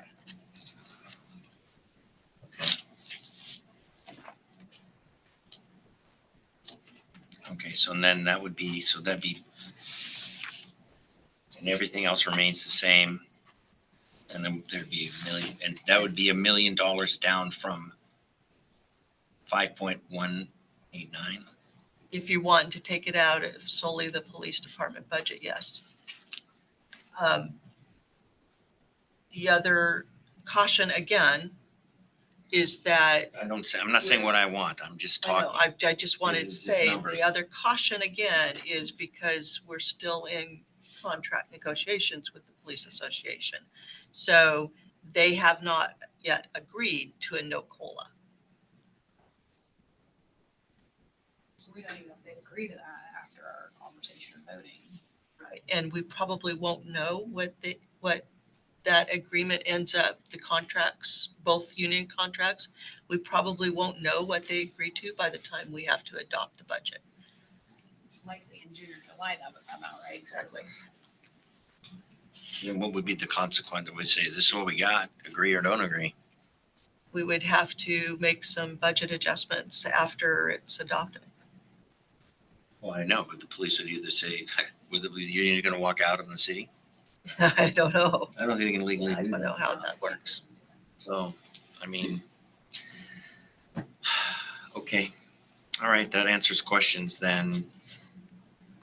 And that's keeping the 16, that's at the 16, that's it, I'm blurred Right. on the, is that with the 2.5% and no furlough days or? Is that, So I'm not a big fan of furlough days personally. Yeah, it's tough. It just means you're cutting the people's pay, and I think that cut their pay, but I mean. So the 1370 fee, if we did not do any fee and the 1370 fee was no COLAs and no furloughs and hiring freeze. That we don't know they're gonna agree to. Right. I think they will. Okay, and so, really the difference comes with the 2.5% COLA. Is that just the police or is that across the board? That's across the board. How many unions you have to deal with? In your negotiations with the police? There's a police association, which is, we call it a union. It's not really a union, but it's a contract like a union. And then there's the ASME. Gloria, when was that association established, by the way? The union, It's a good question. I don't know. Do you? I don't know the history of it. And it's just a Probably city, a long time ago. it's just a City of St. Helens Association. Yes. Yeah. And that's typical of cities. It has their own association. And the other union, were they here tonight? Was that Okay. So we need to have Lieutenant Hogue here, Chief Hogue here next time. That'd be good. Assume we're doing. I think we should have another one. And then I think we should start talking about, just generally about how, the council's here, we're here. Let's talk generally about money and trying to plan for the long term a little bit and seeing. We've got department heads here too. We should direct any questions we have with them while they're here. I've got a question for the library. So I'm looking at the library chart on page 48 of our budget. And there, it looks as the reduction in total users, building users, family center visitors, reduction in circulation, downloads, children's program attendance, adult program attendance, and virtual program attendance. Why the reductions in participation? Sorry, I need to take a quick look at that. I'm catching up here. This is the furlough. Just the furloughs? No. No, I'll give you my page. Sorry about that. put it in I had that question, Lou, but I assumed it's because the year wasn't over yet, perhaps. Right. Oh, so Yeah, that's 9 month. Mhm. Okay. Pretty simple question. Okay. Pretty simple answer.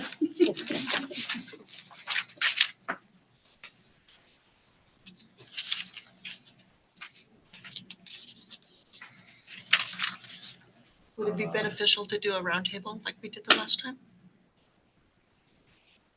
With the department heads? No, with us. Okay, yeah. Kind of like what we were doing. Yeah. If anyone had any questions.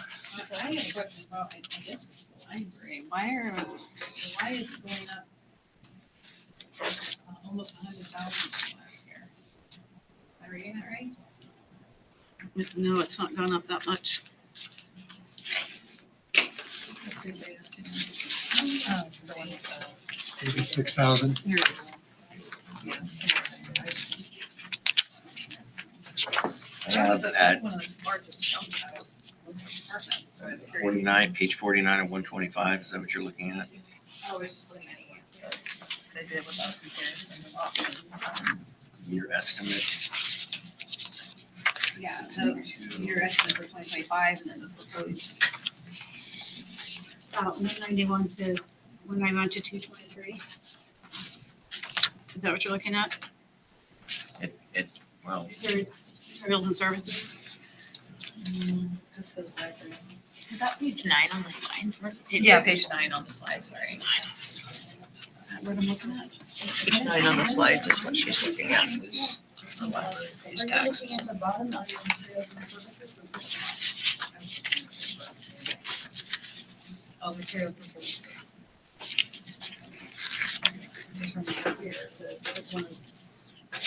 She's looking under materials and services for the library. Okay. So why the increase? Substantial increase in fees for things like our online database service. That's the service that we use to manages all of our library accounts, including library cards, tracking materials. Our cataloging costs are going up.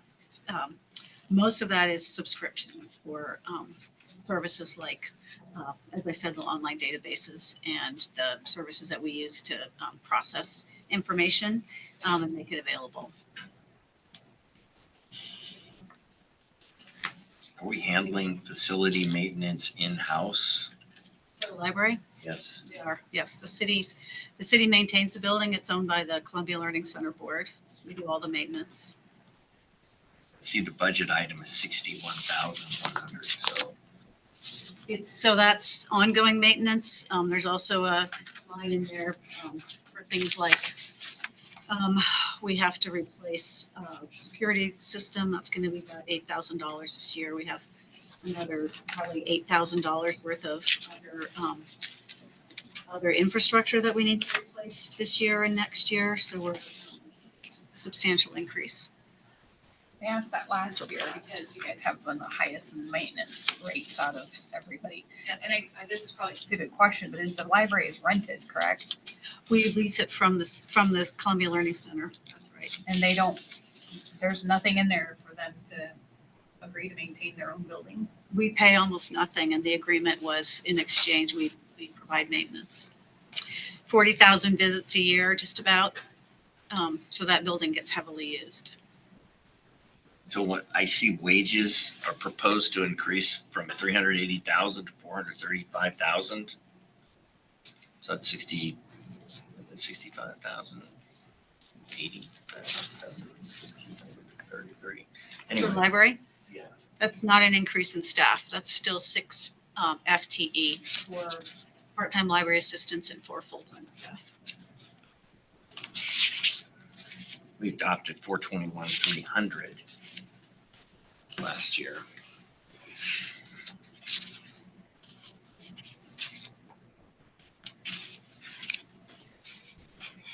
Can you remind me, Suzanne, what is the arrangement within the next decade that will be turned over to the city, correct? That's right. The city will own it on 2035.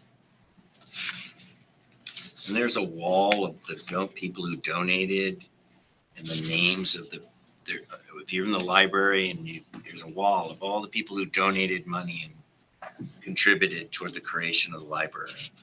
So I think it's something that the community has invested in tremendously for a very long time. The names of people who are no longer with us are there as donors and companies. So it's quite an investment.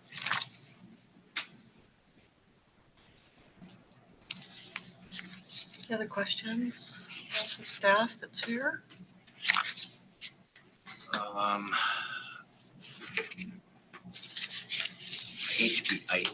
Was the recreation department created by ARPA is the question.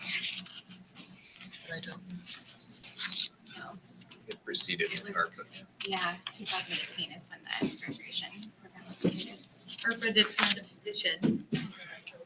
Yeah, and they had, and she's not, that was the Parks and Recreation admin, and she's not there anymore. And then the other positions I have are grant funded. And then we also bring in about $175,000 worth of revenue too, that would deduct off of what our budget is. You're bringing 175,000 through what? Through camp fees, the after-school program that we have, our sponsorships. And then we also have a grant that's $226,000 a year that pays for additional staffing and stuff that you would see under the community enhancement side, and also pays for one of my full-time staff that's recorded on there because it's 2.5 staff that we have. I heard that it's more than likely St. Helens School District is going to cut their after-school program entirely because their budget shortfall and is expected to fall on you. Have you heard anything about that? No, the grant that I have is separate than what the St. Helens School District has. It's a grant that we wrote with them, but it's something that I manage. What I'm saying is, will you see an influx? Oh, of kids? Yeah. Oh, yeah. And especially the Fridays that they're furloughing. They had asked if we could help support that, and I told them I wasn't sure yet. We'd have to see what happens with this. Do they pay? Do parents pay for that? So we have 4 after-school programs. One of them is more of a care program, and so parents do pay for that. It's $340 a month, and it's Monday through Friday until 5:30. And then we have 3 after-school programs that are located at each of the elementary schools that are free. And that's Monday through Thursday, and it's more of a continuous learning onto the day, and that's what the grant pays for. So we bring in about $10,000 a month for the one after-school program that we run. So if that the is a grant charge. funds that, then the school, it's not going away. No. Yeah. If anything, I'm sure it will increase, and we see 100 kids each day in our programs, so we have. How many caring for people, 100 kids. go ahead.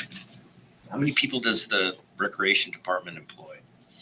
So in the budget line item, you'll see 2.5. So it's me, I have a recreation specialist who's full-time, who 75% of her funding comes from one of the grants, and then the other 15 is through other grants and sponsorships that we get, and then a 0.5 person. And then we also employ 8 other part-time folks that are paid solely through the grant because that's what they're operating. So it's no impact on the city budget. And that's a lot of, I think we have 4 high school students, so we do a lot of CET type learning for for a lot of their first time jobs.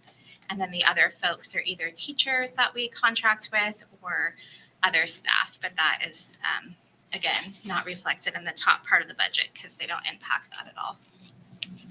Very nice work.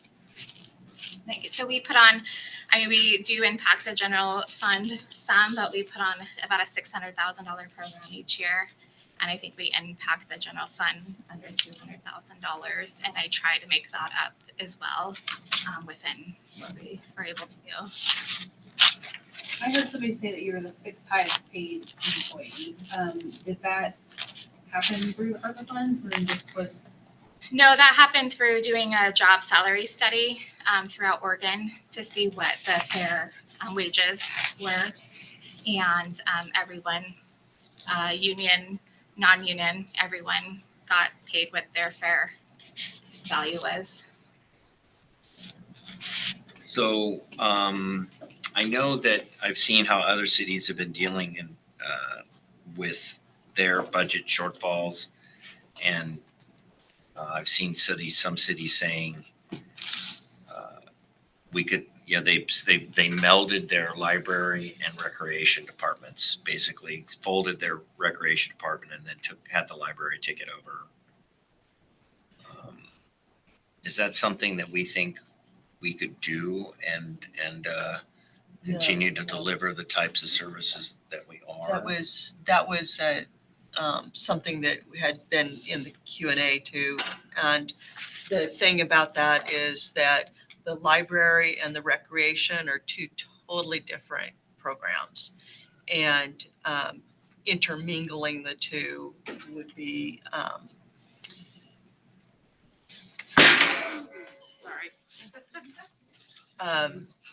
is it just like that?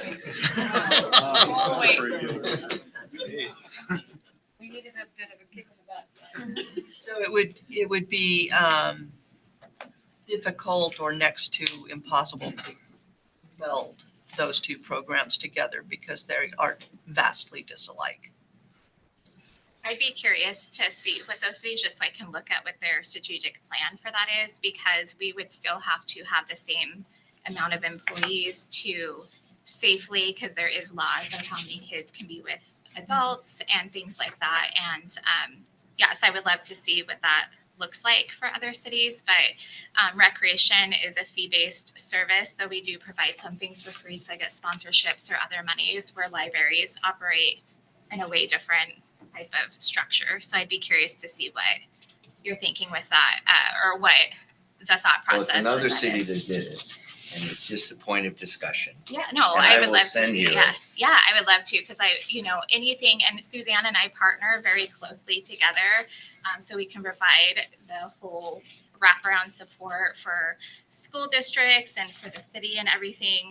But there is a way different thing than having, no offense to librarians, because you guys are amazing, but having them come in and do the childcare piece would be difficult, I think. I mean, unless you guys want the, right, but we could, I would love to see it, because I'm always looking for ways that we can improve and be better and save money and get money. I think that I'll send it to you. Yeah. And kind of the point, I think that looking for ways to cut and trying to figure out if we've looked at every way is important. And I can say that in the comments that I read, there were many, many in support of our recreation program and what it means to them and their families, and what effect it would have upon them if it were eliminated. So I think part of the discussion is, if we're looking, okay, we don't want a $16 water fee. That's $1 million. What do we do? And if we go to the people and we say, we really need this,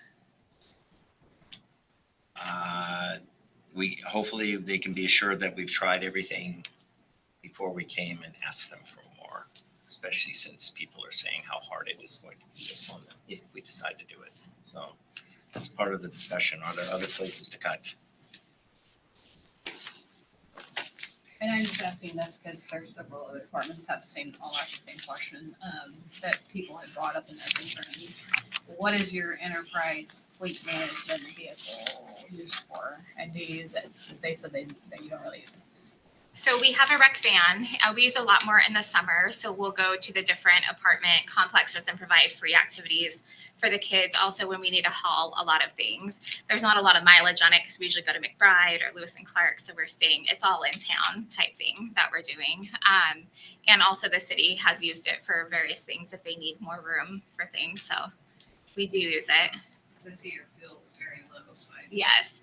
And we are very, even with materials and services, we get a lot of donations. We really try to resource that. We're not, we try to very much be cost minded with everything that we do. So yeah, we don't just drive it around town and do a whole bunch of things. Like, so we don't want to spend a bunch of fuel, but there is times that we use it. We run a basketball league that has about 400 kids in it that we, on Saturdays and during the week, pile it up with balls, take it places and things like that.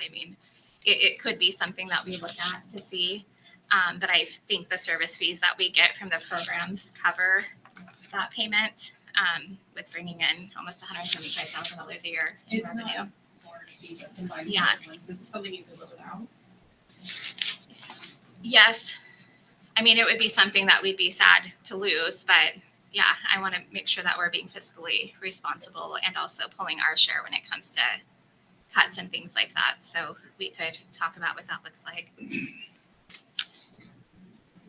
Can you comment, Shauna, on one of the goals for next year is develop a rental program for the community center? Is that referring to the building itself? Yeah.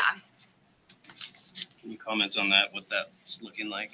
I know I've been there for bazaars and various things before, Yeah. so were they getting a rental fee, or how is that set up? Yeah, so currently our structure that we're doing is renting it to partners and nonprofits, just because our offices are there. And so having just birthday parties and weddings and things like that haven't been something that I felt super comfortable just giving people access to the building, because again, we'd have to have staff come in and do that. And so we're looking at some different partners in town hosting different sort of birthday parties. So maybe on Saturday from noon to 5, it's open for a birthday party, and we have a staff member that's there, but we have to make it equitable where we're actually getting money and not just paying someone to be there. Yeah. But currently we do bring in revenue from our partners and everyone. They get a nonprofit rate and they do pay that. So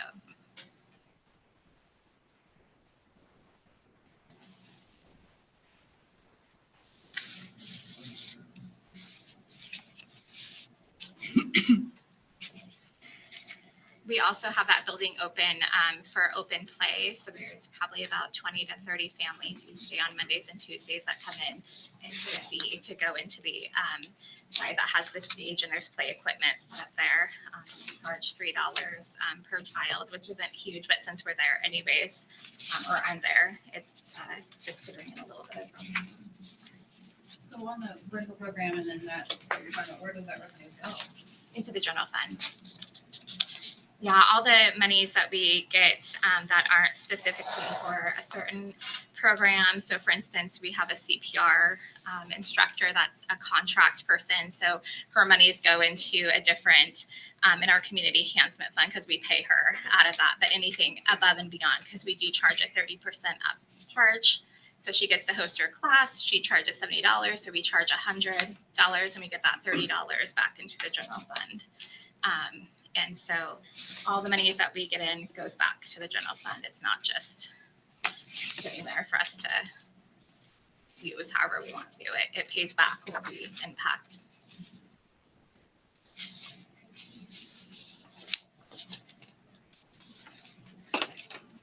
Change the subject. Looking at the impact fee on event ticket sales, $4.95 seems like a pretty reasonable figure. Was that studied, or are there other venues that you borrowed that from or thought about the amounts? And that comes to like 25,000 event tickets, if I'm doing it right. They're $27,000 divided by $5 basically, is 25,000 tickets we've had sold at events. So we just based that on Halloween Town and it's a rough estimate. Because we, in the time that I ran that analysis, we didn't know the exact numbers. How much are tickets? They're about $40 a ticket now. We make it 45. I think it's like 40 and 30 if you don't do the certain things, and it's a pretty good fee. I was just thinking with the 13 nights, we considered maybe either having a donor section or a season ticket section where if you donate $500 to the venue, you reserve seating in a certain spot, or maybe just sell reserve seating, the choice seat right in front of the venue. You have 13 nights. I don't know how many will sit in those chairs, but it's pretty good. I'd donate money just to be able to sit there. Or ticketed, I mean, I don't know that that's terrible, because we are using city services to set up and clean up, right? There's no gate or anything, though. It's hard to ticket people when they're just milling around. They kind of paid off to certain extent, I mean, they had in the past. It's hard with 13 nights, we wanted to keep it a free community event as Sure. much as we can, because it's, something special that we do here and it brings everybody together. But I think having creative ideas like, reserved seating or specialized things would still a free event. There's just, special features to it. I think it's worth consideration. Years ago, we sold bricks down there, and you got your name on a brick at the, And that's still there under the water pad there. but I can see maybe just a preferred season tickets for a donation or something. And then you still have, it's still a free event for everyone else, but That's something the council could talk to the event contractor about.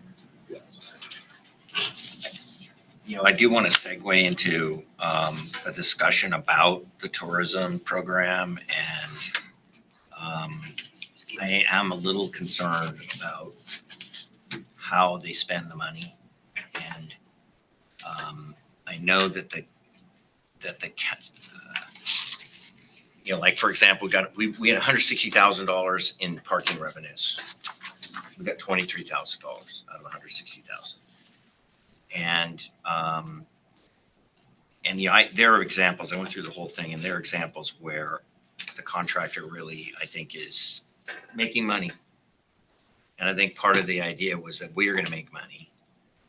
And the way I look at it now is that we really didn't make money from last year. I know that you can look at the numbers and try and fiddle with them, but nothing has gone back into our general fund. Like, for example, we don't have any money from last year's Halloween Town going into. We got $100,000 into the general fund. From the event contractor. Well, was that included in from the we paid $200,000 to get it started, and then we got $100,000. We got $200,000 back. Right. So right now we have $200,000 to get things started, and I don't see that we made money from this thing. And I'm not advocating to switch the contractor. I'm advocating to make sure that our number one, I can see a big problem if our contractor decides to spend a lot of money, and then here we are, shaving, how much do we pay on the water bill? And they, it was $109,000 for buses. I don't tell them how to run their program. I know that the county this year for their alcohol beverage sales went to an RFP of what percentage of gross revenues are you going to bring? And you take care of the whole program. And so I just feel like we should have a contractor that is giving us the revenues that we should be obtaining and managing the rest of our program. Right now, I think we're in a position of having to write checks so they can, I can go through the examples. The very first day, they nicked us for $100,000. They worked for 4 months. They charged us their full year. Took $100,000 from us, just on a contract negotiation. We had $160,000 in parking revenues. We made $23,000. They charged us $10,000 to rent their photo booth. They charged us $3,000 to rent their radios. They are profiteering from us. And that's natural. Tartowski, I don't think that there's going to be any decisions from the budget committee regarding tourism and just a second. Contract and how that contract. Well, wait a minute. We really just need to be back on track. No. This is on track because I can tell you they're in our pocket and they're in our checkbook and they're in our credit card. And so I want to go to the comments, and I have a couple of these the one in particular I wrote down was the gentleman that said we need to do things differently. That said we have to think outside of the box. And, I think we need to be, and it may be a discussion for the council right now. Right now, we are not making any money in our budget on tourism. Nothing. We are. That's not No, true. we're not. That's not true. Well, we can have an argument about it. We don't need to have an argument because it's not your decision to make. I'm bringing it up. So At least we got accounting from this one. The last one, we never got accounting. Exactly. At least we know what's going on. So I don't know where you could talk about not looking at the accounting program. It's all there. Can I ask a question? I'm serious. Yeah. You said that has nothing to do with budget committee, but we were fighting over tourism last year, and the whole point of the RFP was to bring in money, start making money off of tourism. So how does that not affect the budget committee? We're making money off tourism. She just I said don't it has nothing understand. to do with the budget committee. But if the argument is if we're not bringing in money, then that has something to do with the budget committee, right? Because then that means that we have a deficit, but we don't. So I don't understand what the issue is with tourism. My understanding with the RFP with the budget committee was because we wanted to start making money off tourism, because last year we were hoping to get money out of tourism to fund the deficit. So if it has nothing to do with budget committee. I don't recall that RFP for the contract, the events contractor being part of our budget discussion. I don't recall That that. was a huge part of it, and then I was frustrated because I thought my idea of tourism is that it should be making money for the city, not making money for some other person, and that was the hopes of the new RFP was that we were going to make money off it, so I don't understand that. Okay, but it is making money. Okay, but how does it not affect the budget? Like, if we have money from tourism coming in, where do they go and can we spend it? Because it goes back into tourism, it doesn't go to the general fund. Except for $100,000 went into the general fund. $100,000 went into the general fund, and that's the way we budgeted it. And that's what was approved by the budget committee and what was adopted. Tourism funds tourism, it doesn't fund the general fund. Funds Correct. tourism. It funds the tourism program. It goes back into the investment of the proceeds, goes back into funding those events and to bring in tourism. That is So we still that don't whole. make any money off tourism. Like, if we charge the tickets, we would start making money? So if we did the impact fee, that would go directly into the general fund. Well, okay, I can say this, we're talking about cutting the police $1 million potentially. And I see us potentially losing in between 2024 and 2025, $600,000 in revenue. And so if we're gonna walk over $600,000 in revenue, because we don't wanna hold our tourism contractor, put their feet to the fire and say, make us some money. We got Halloween Town, it's a $1.3 million revenue stream. And you're telling me the best we can get out of that is $100,000? I'm sorry, that's pathetic. So It's not a revenue drain. it's a revenue stream. It's a $1.3 million revenue stream. And all that our city is realizing out of this is $100,000 in revenue. That's it. Going back into the investment of the tourism program. I guess what's the point of tourism if we're not making money off of it? I don't understand. Well, I think it's to help businesses and I such, think our but businesses do very well. I mean, they make a lot of money during our tourism events. That's not what I heard from people uptown. yeah, Uptown really suffered this year. But I'm just saying, look, I'm bringing it up and, this is a committee discussion. And I'm not trying to be critical. What I'm trying to say is that I think out of $1.3 million in revenues or more, we should be realizing if we're going to go to our people say, I don't want to have more money on my water bill. And we say, okay, why can't we get $300,000 per year out of our Halloween Town? Why can't we get more money out of there? And I can tell you, I'm saying this, I don't like it that our tourism contractor just took $100,000 from us, just in the contract negotiation. I don't like it. And so I'm going to say it on public record, and I think we keep our eye on them and how they're spending our money. So if we want to look historically, 2024 was the first year that we did put money from the tourism fund to the general fund. I know, I hear the rumblings. So It's there not correct. wasn't any. It's not correct. There was $200,000 that went in the year before. I'm just saying I don't want to talk about the past. I don't want to talk about the past. I want to talk about my number one concern is this. We're trying to save money here. We're talking to people about not taking a raise. Okay. And we have this company that decided the very first thing they do is take $100,000 from us. And then who is watching them, who's making sure that their costs are under control. And I think we need to make sure that as a budget committee member, I'm saying for next year, we should be saying to this contractor, we want a bigger return on our investment. Make it happen. And then they need to go do it. And that way I don't have to be saying to your employees back here, you don't get a raise because somebody decided to take $100,000 out of our general fund. I think it was suggested at one time, maybe the council consider having a tourism committee made up of the public to make decisions, that it would help you make decisions and see the contracts, see the terms, and help negotiate, at least be on a sounding board or something.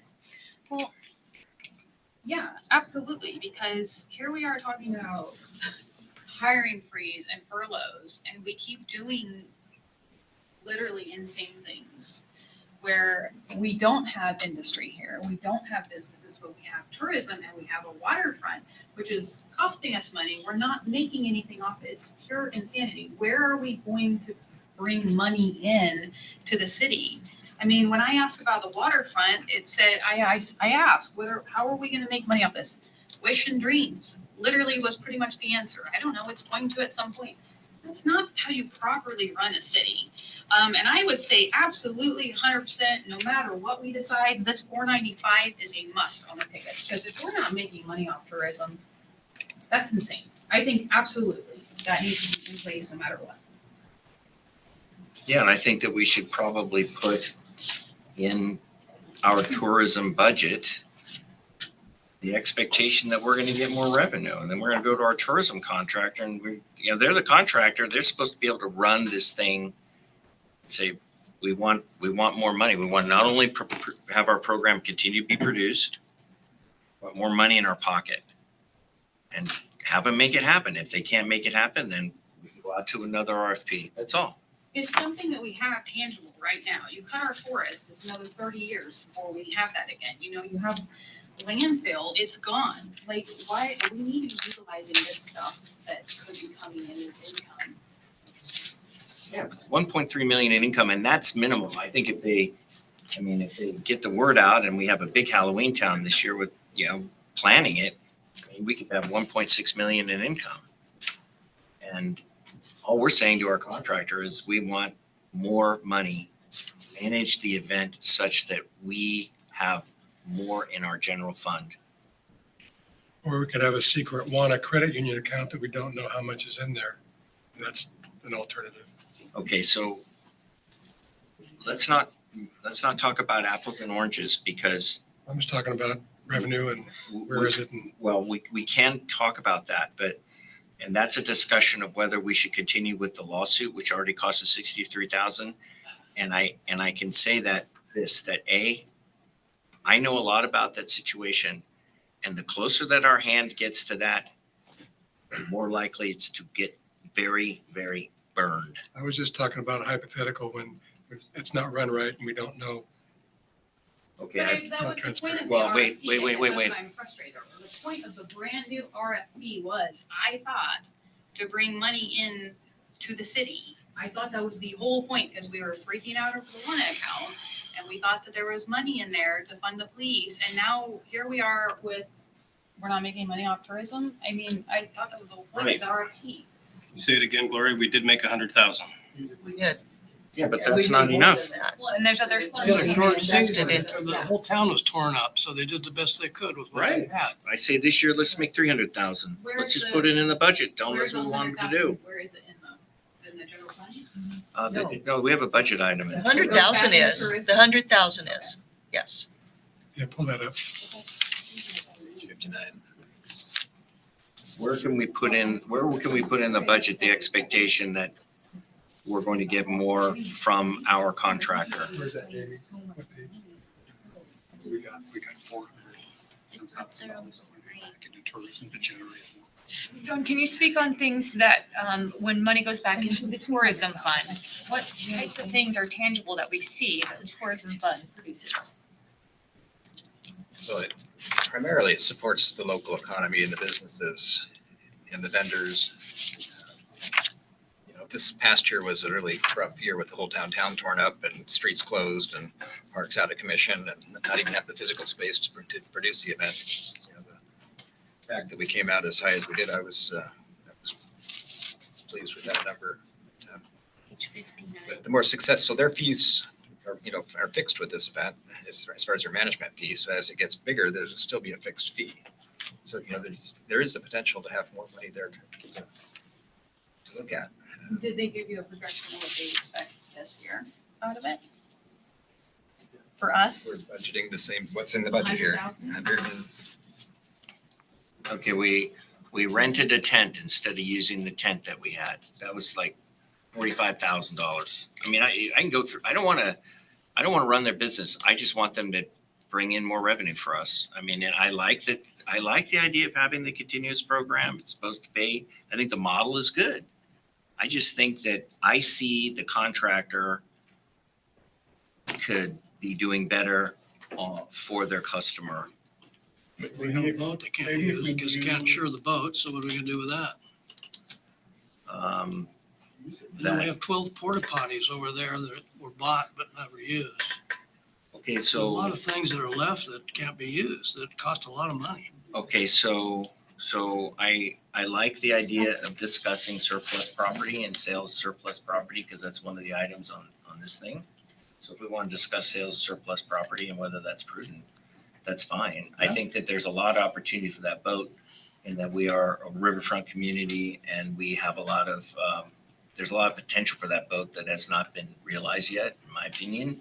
But I don't mind discussing sale of surplus property. $60,000 in insurance, that boat's not going anywhere. Okay, well, So is that in our budget? Where's, I I'm mean. not using this forward. I know, I realize that Ivan here is a comment and he doesn't speak a Oh, lot, so go I'd ahead. love to give him the floor if we could for a moment. I just wanted to ask, maybe if you tell us what the total revenue was and why just the 100,000 was to the general fund, and if there's a way to increase that. I think that's what you kind of. Yeah, I'm just trying to say, let's get more out of that for our So I general did, fund. I did a report at the last council meeting. I don't recall what the net revenue was, but that is being reinvested into the program. They paid back the $200,000 that was borrowed from our community development fund. So the proceeds from the event paid back that. And then there was still enough to give the general fund the $100,000 and pay all of the expenses and reinvest back into it. So there's nothing coming from the general fund or any of the other funds in order to fund the next event. Right. So this year's Halloween Town, what percentage of the revenue, after paying off our expenditures and whatnot, what percentage of the revenue is going to stay in tourism, and what percentage is going to go into the general fund? So yeah, that's a good question. We haven't looked at it Is in. made, or is Right. that a decision that's made before? Right, so our estimates for next year on page 59 is that after all expenses are paid, after all of the, everything, that there'll be a fund balance of 106,000. So that doesn't give a whole lot of extra to put more money towards the general fund. If the Isn't the if GF, the Halloween Town, for instance, does a lot better than we anticipate, because, you know, they had all of these challenges this last time, we would expect that they will do a lot better next year, this season. It could be more than that, but we budget conservatively so that we are able to not have to borrow from somewhere else in order to cover. Aren't they supposed to be doing Citizens Day in the park too? Are they supposed to be doing Citizens Day in the park too? Yes, and that's a non-revenue event. is that on our budget for next year? I know we budgeted for it this year, but what is the cost of that can we cut that next year, that entire event? 13 nights? The No, Citizens just in the the park. Citizens Day in the park.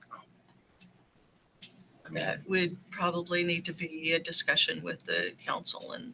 because I think it costs, I don't know what it costs. It costs $50,000, $60,000. I don't know what. I know it's 10,000 just to have them run the event. So I mean, we're talking about cutting. We're talking about asking people to forego raises. I mean, we can We do have 13 Nights on the River, which is a community event. People can come to that. I don't know why we need another community event. I love Citizens in the Park, but when we're talking $16 on water bill permit, just cut some of this stuff right now. Besides, So I guess on this, I just want to kind of finish this tourism discussion regarding next year. he's good. These guys behind you look really, they want to go home. Do we want to ask them anything else? I just want to finish this discussion. So we could look at how much Citizens Day in the Park costs us and add that as a reduction in the budget. So this one, is that GFSS? Is that the 100,000? Is that what goes? Okay. Well, can we just put 300,000 there? And then put that number there. And let the contractor know that our expectation is that we're going to want 300 grand, and let them figure out how to do it. I think we have a contract in place, obviously, with them.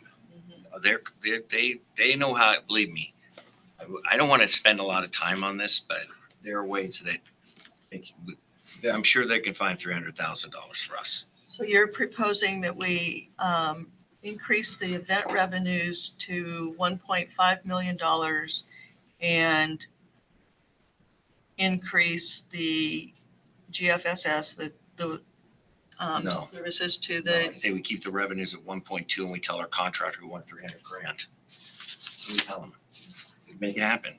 And if they can't, It's got to come from revenues for our budget to balance it. got it. So why add it on revenues? Why not why add it on revenues? Why not We would have to in order to have a balanced budget. projects and programs, lower that number to 400,000 or it's 500,000? You would probably be crippling your event contractor in order to put on the event. Well, you know what? Let's find out. They can come and say they're crippled. Right now, they took $100,000 from us last year. $100,000. They just took it. And you know what? We're the city of St. Helens. If they want to run our program, make us 300 grand. We're crippling our people by not giving them raises. So according to the contract, we're obligated to a certain amount to do those events. And how much we pay our contractor is part of that. Just make the numbers that way, and then let's see if they can do it. I That's their job. respectfully disagree. We cannot reduce the projects and programs. We would need to increase the revenues. I respectfully disagree with you because they took $100,000 from us. They ripped us off for 100 G's right to start. And then if you want to look back and go through and see how they're gouging us, I respectfully would be happy to go through and show you how they're taking from us here and there and everywhere. They know how to use the tent we have. Don't lie to me when I ask you why we didn't use the tent we had. They lied about it, and that was like 50 grand. So we can go down this road. I don't want to do it. Let's just switch the numbers and then tell them to make it happen. And then next year we'll figure it out. We're not switching the numbers. Okay, there. We're not going to switch numbers then. That's good. That's going to make me think, okay, do I really look, if it's okay for somebody to jack us for 100 grand, do I want to go to our people and say that you can't flush your toilet so much and our people that they shouldn't get raises? That's a good thing to talk about.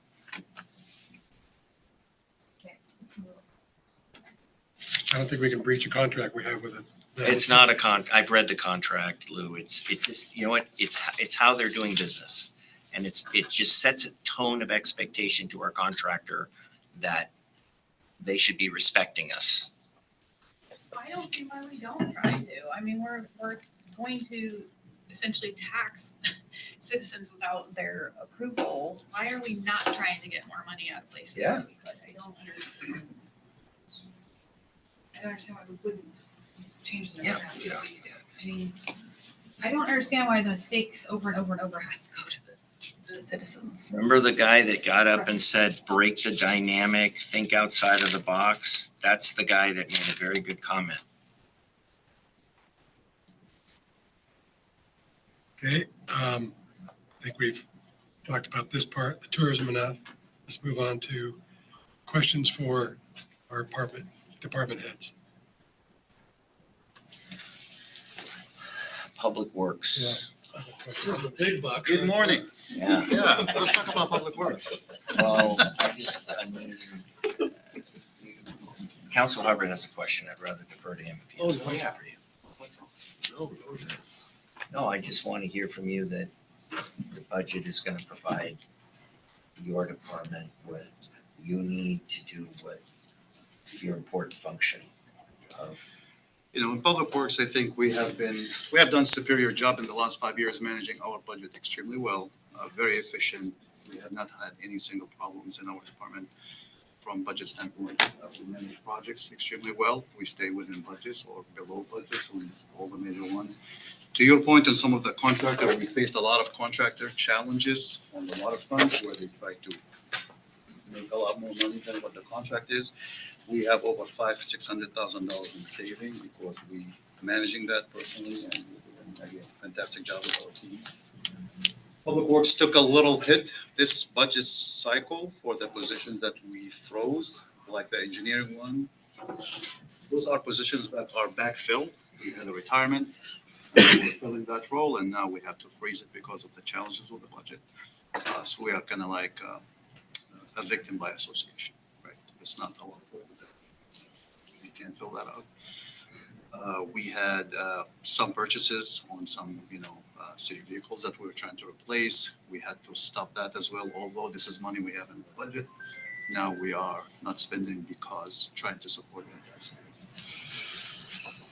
It's kind of like a general over. So the answer is this budget is going to allow Public Works to function and continue for one city fiscal year. What we proposed, yes. And it's in this document. Mm-hmm. Okay, that was a question. I think last year at the very end, didn't we allot enough money for you to hire one more person? Last year, actually, the budget committee was very generous and they were very supportive. We filled 3 positions because of you guys. Thank you. We filled a full-time position in the water department, a utility worker, and a full-time engineer. We are pretty much, fully staffed except a couple roles now that they're vacant and we're froze again. Those are a backfill position in the budget, but we are freezing because of the budget. With the waterfront wrapping up, your workload down here is probably going to be diminished. Absolutely, and I think that kind of plays well into that specialty engineering role, so the amount of stress might be reduced on the team with engineering. So we gotta work with what we have.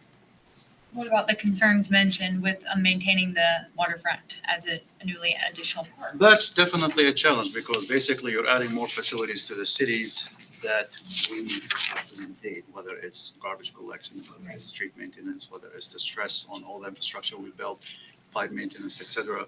So the utility worker is an important one. We actually went as far as interviewing and offering the job to a good qualified candidate, and we had to unfortunately rescind that recently because of the budget challenge. That's rough because that team is definitely very valuable in operation and we have to really maintain a lot of that stuff. Have you ever looked at, someone brought up the machinery that is idle, it could be sold, it's not being used? Yeah, so I spoke with our fleet manager and I have constant discussion with our, supervisors, manager and the facilities maintenance and the fleet. So I have a list and we had a list for all this time. So last year, if you recall, also in the budget committee, we were looking at potentially replacing, one of our major heavy duty machines that cost over $500,000. So the team came with a very creative approach, again, with a lot of adherence to budget efficiencies. And we were able to spend $50,000 and brought 10 more years of life to our flusher truck, for example. So these are some of the ways of thinking outside the box, not a typical just buy, and because that impacts rates and everything. We have currently 6 vehicles that in severe kind of area that they're not safe to drive, for example. We can surplus them tomorrow. However, the reason we haven't, in our public was 1965, year old, 2017. But with summer help, sometimes we end up selling those vehicles for summer help to help driving those vehicles when we are in the busy seasons, as well as support our team when we have a break in any of the vehicles that they can rely on something else temporarily. So the value of these just 6 vehicles just showing you is only $4,000 if we surplus them today. So they really wouldn't make an impact on the budget if we have to sell them or keep them. I personally rather keep them as a backup for worst case scenario. And if $4,000 or $5,000 surplus those and sell them to an auction can help the budget, we can do that tomorrow. Insurance on those, that was a question. You know, they cost about $330 per month for all the surplus vehicle. And that was a recommendation by our Payne team from the insurance, say at least you have to have a bare minimum insurance on the vehicles, even if they sit. So, can we get rid of those vehicles? Because yes, we can. As early as next council, if you guys want that, we can put them for surplus and we can get rid of them. Okay, because they're actually already the there. insurance person is right that they should be insured if we have them, but if they're not being used, I don't know why we're keeping them around to pay insurance on them. Yeah, no, they are actually already in the next council session. So what would you estimate the value of surplus? The value of the surplus for these 6 vehicles is roughly about $6,000. Oh. Junkers, yeah. Well, but we're shedding and the insurance is about I mean, $4,000 a year. So, Okay. you know, looking all below 10,000. Again, I look at it as they can kind of be a second-hand vehicle for a summer temporary helper that they come, we give them a truck to go around with the team to support. Sometimes, you know, our vehicles break down, so we have a temporary backup, although they are not in functioning condition. But the team does very well and a good job, you know, leveraging what we have. They've been really, really good at that. So that's kind of fun. But again, for us, again, it's already on the surplus because it was brought up. So Do you guys allow take-home vehicles? we have for the on-call, yes. Only on-call. Was it your department had the, Sorry. was it your department that had the bulldozer and something else, the grader that could possibly be sold? That I- You know, I saw that comment from one of our teams, and again, I checked with our fleet manager about that specifically, you know, because this was something never brought to my attention. And I talked to him about it, and let me just check, is Buck Tupper on the line by chance? I can even have him give you the. No, he's not. if we don't need it, why keep it, right? That's, yeah, exactly. So the suggestion, I think, came from the mechanic, if I recall, that they could be sold and, you know, rented from the county if we have them. And again, something we can certainly look at, and if that's the case, no problem. Did you guys all review this that we reviewed?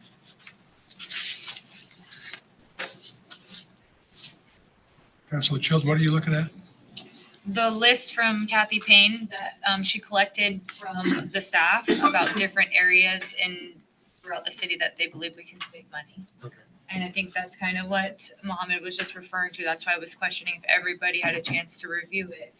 And maybe they had any additional thoughts on things in their department that they believe that they could also cut back on from this list. Just curious if anyone. We have other departments that have vehicles. I know planning has vehicles. Is that right? Yes, we do have dedicated vehicle. One vehicle? One vehicle for the planning department, yes. And for a long time before we initiated the enterprise fleet, when we just had our own in-house, we were sharing a Blazer. And then when we went to enterprise, that's when the fleet kind of increased and we had our own. So that's one of the comments that we had, and that was the reduction of the fleet. So you don't need your vehicle, is what you're saying? Yeah, we it's a convenience, but most of my career here with the city, we have shared. It's just been the last, 4 or 5 years or so. Who would you potentially share with, for example? Engineering, primarily, yeah. Oh, so engineering has their own vehicles as well. That's correct. Councilor Hunt, go ahead. Well, I was just thinking, I think that we should look at sharing a vehicle again for planning and engineering if possible.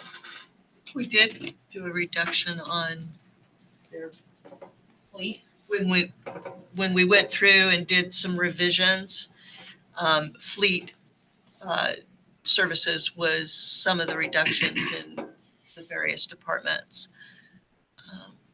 I don't know which one you can pull up there. Is it in the presentation? Which one is that, do you know? This is the proposed and then the revised. The revised, okay. So if you look in planning, yeah, it didn't come down very much. So in the planning materials and services, you'll see that it's been reduced.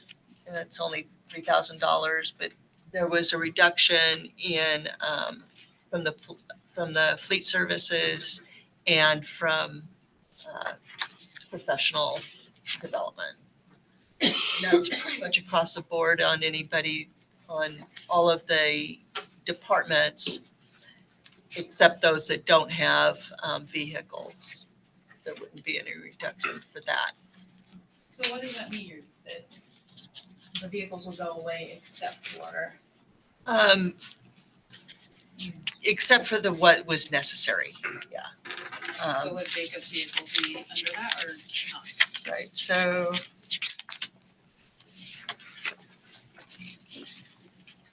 In materials and services across the board, we did $104,000 reduction. And that, part of that reduction was a pause on vehicle replacement program. And reduction of professional development. So pause on vehicle replacement program would also be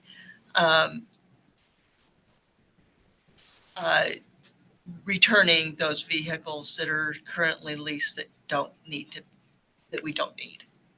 Does that include the random truck that's parked that somebody brought up? Is that part of the fleet? Yes. Yeah. Can you get out of those leases without paying a premium? Most of them, yes.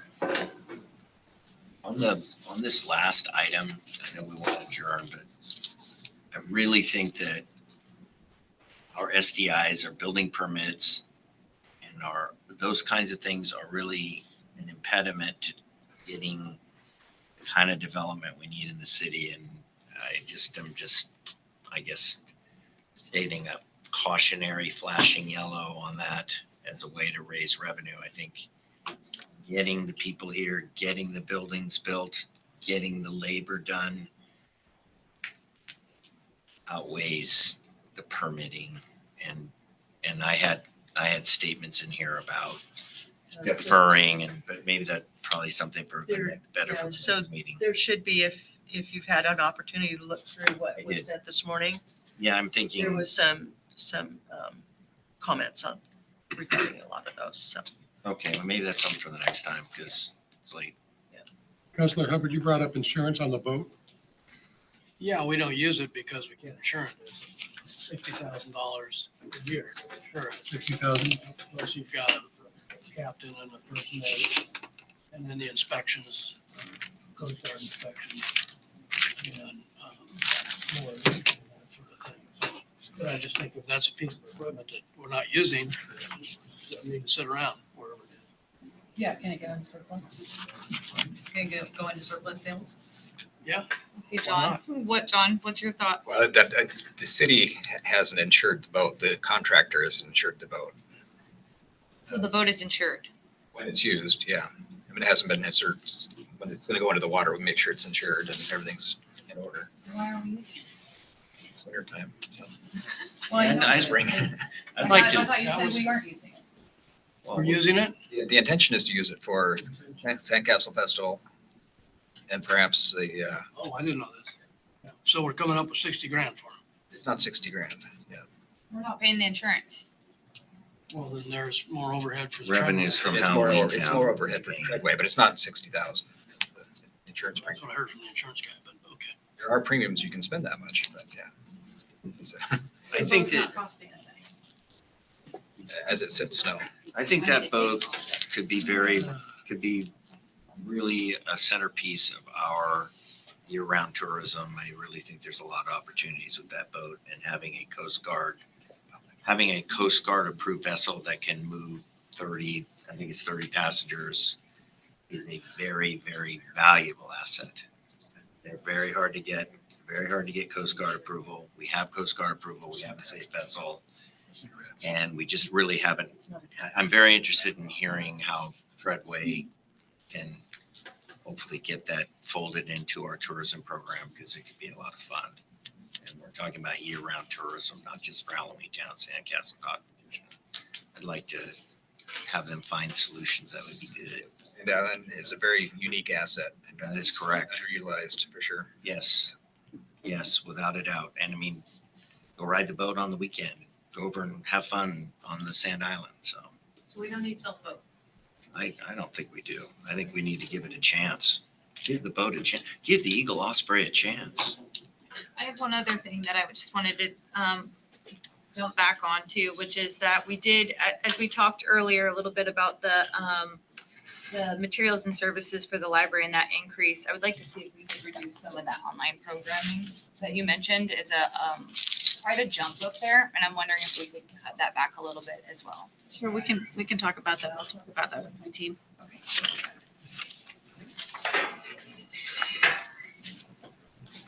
Okay, so any other quick opportunity discussion? Did we want to have any more discussion over anything else? Yeah, there's a Do you want to have any more? Yeah, I'd like to discuss these things that Kathy Payne brought up and opportunities for revenue. And there are a number of things that I want to discuss on the Q&A and talk about, our expenses. I do note that, talking about out of the box, next week we have a presentation on our police station, none of the items are within the amount of money we have to spend on it. And so,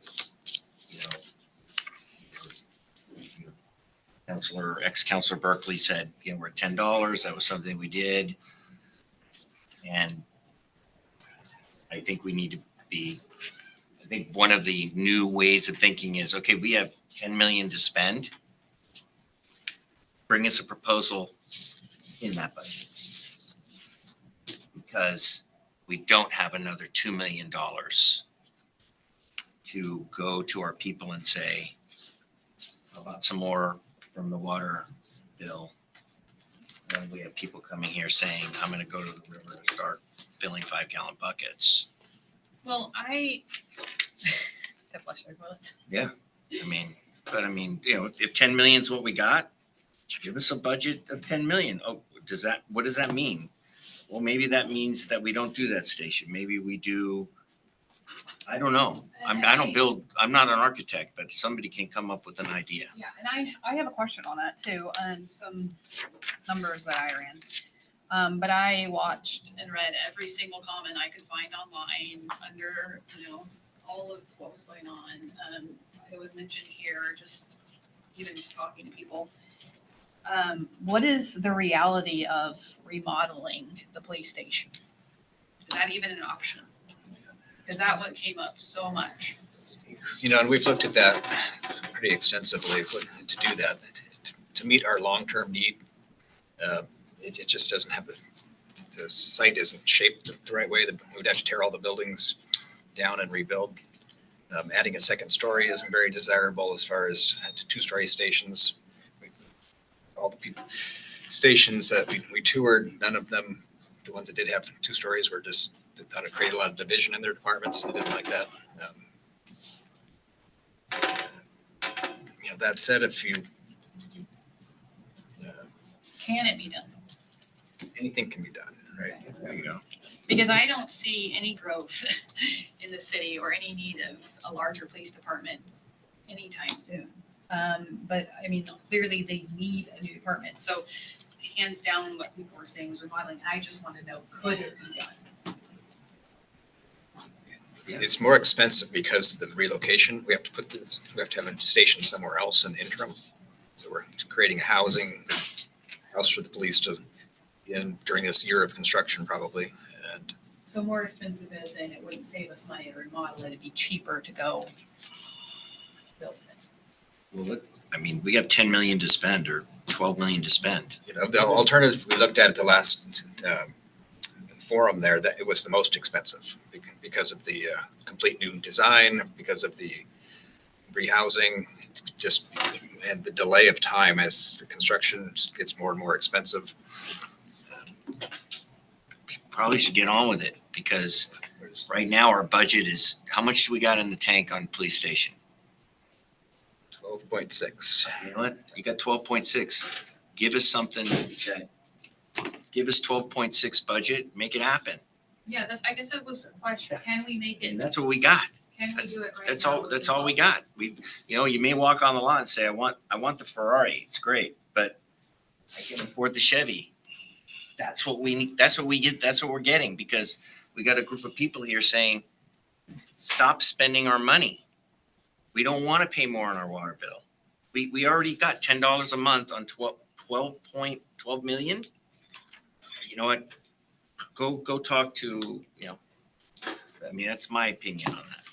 Make it happen for 12.6 and not a penny more. We've been trying to build it for a while. We just need a place to do it. So. Well, we have a builder here and I mean, I got to think we can build a police station for $10 million. Well, you've got a architect engineer that you're chasing this one design around, trying to put it on different pieces of property, and they won't do it because they can't fit it on what you're talking about. So they say it's an issue and a problem. They're the same people that came to Planning Commission and said that they wanted to build it in a floodplain.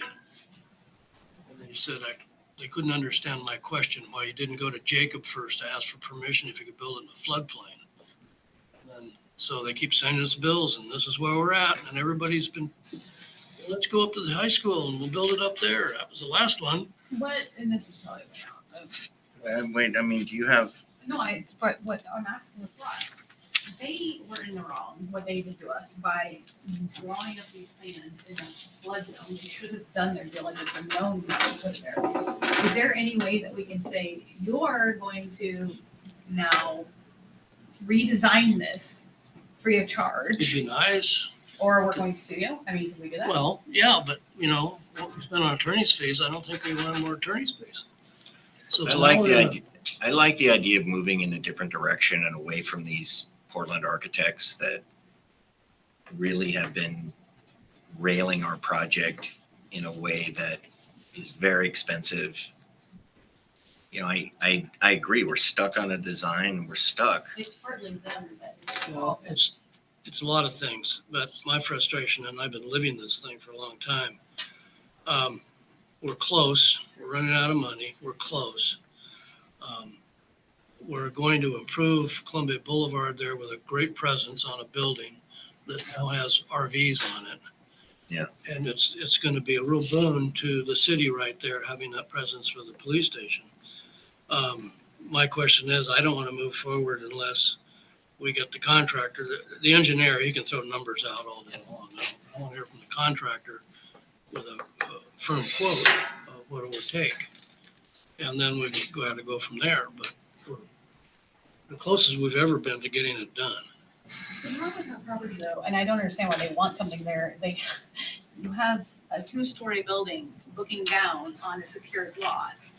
Is there not apartments up above the newspaper, the old newspaper place? Isn't that where we're talking about? No, we're talking about the old PGE site, which is, So the Shields place will stay. Shields would go, that's where the station would go. There's a second level to what you're talking about. Yeah, there's On the apartments corner up there. And it's looking down on a secured lot, which makes zero sense Apartments to me. in the Shields building? No, across the above street. Chronicle. Oh, well, it's the city. You look down on, you name it. Well, You where know, they're at right now, you can't though.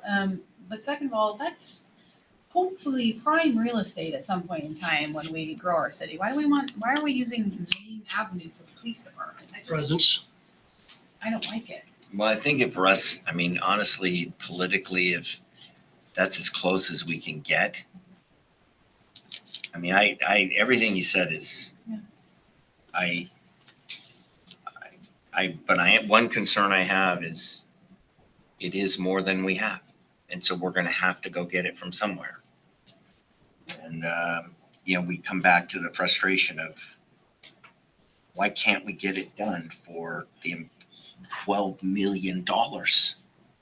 And it's just boggling to me that just as far as a budget committee and how we move forward as a council and how we move forward as a city, we say to, this is how much it's gonna cost, we need to make it cost that much. And That's why we need to hear from the guy that's actually gonna build it. But they've been on retainer, right? So Yeah, we're we paying can them every do month. that, yeah. There's another expense. I don't know why that ever happened, but we've got them on retainer, so they should be with numbers right away to see if we can have that. To find out if it's. What do we do if I guess for the county, it's on council's agenda next week. And it's gonna be an interesting discussion because, okay, we've got 12.6 in the tank, but it's gonna cost us 15. So where do we get the 2.5? And where does that come from and how do we get it? Well, I think that's part of the purpose of this new $16. I don't, is that part of I thought that was just wages. We can use it for. We have talked about properties that are still in play to be sold, utilizing that money to cover the police station. That's it. But Just talk but the about it. fee So it's- that we're talking about implementing is not just for the building, that could be used for anything. The $16, if we were to approve that could be used for all kinds of stuff, correct? Not just. General fund, general services. It could be, yes. Millard didn't get sold this year. And so does that so if it gets sold 25, 26, is that somehow calculated into our budget now? Or what happens to that we didn't sell it this year, probably not gonna get the money this year. We're gonna get the money next year. Council President Schol says we can slate that for extra if we need it. Is that in our budget now? It's in our budget for this year. It's not in the budget for next year. So if we want to utilize, if it doesn't happen until this next year, then we would have to supplemental budget it in order to spend it.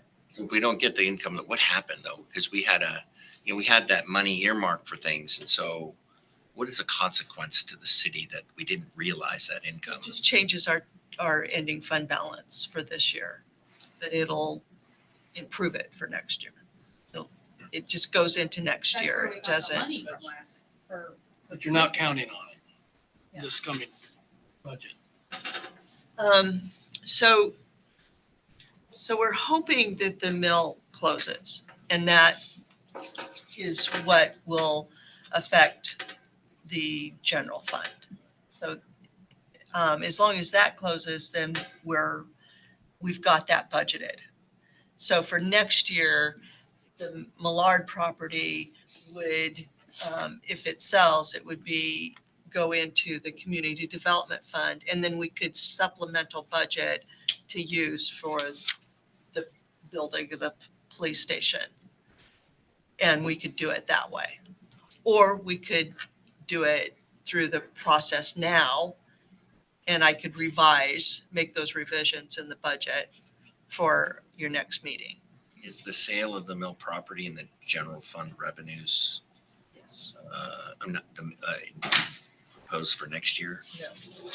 Okay. This year. This year, the sale of the mill, I was talking Millard Road. The mill property is So- also in the budget for this year too? We talked about in general surplus property Right. And I thought we had a $3 million number on that. on the mill. Last year. Yes. Last year, I thought we had a $3 million budget number on sale of real estate. We didn't identify a property, but I thought it was $3 So million. for the general fund, we had budgeted 1.5 million of surplus property to go into the general fund for Right. sale of surplus property, And then 1.5. did we also have sale of the mill property somewhere in the budget? I just thought generally we had 3 million of real estate sales, but was there more anticipated? Yeah, so it might, the rest of it would be in the community development fund. I thought that was the reason why we ended up approving it last year, wasn't it? Okay. Well, that's what we thought would balance our general fund was 1 million from sale of real estate. 1.5 from sale of real estate. Right. So that didn't happen. It hasn't closed yet, but it's gonna be a timing thing. So, okay, so I guess the question from Councilor President Chilton, and I don't want to state her questions for her, but are we going to be able to make up this?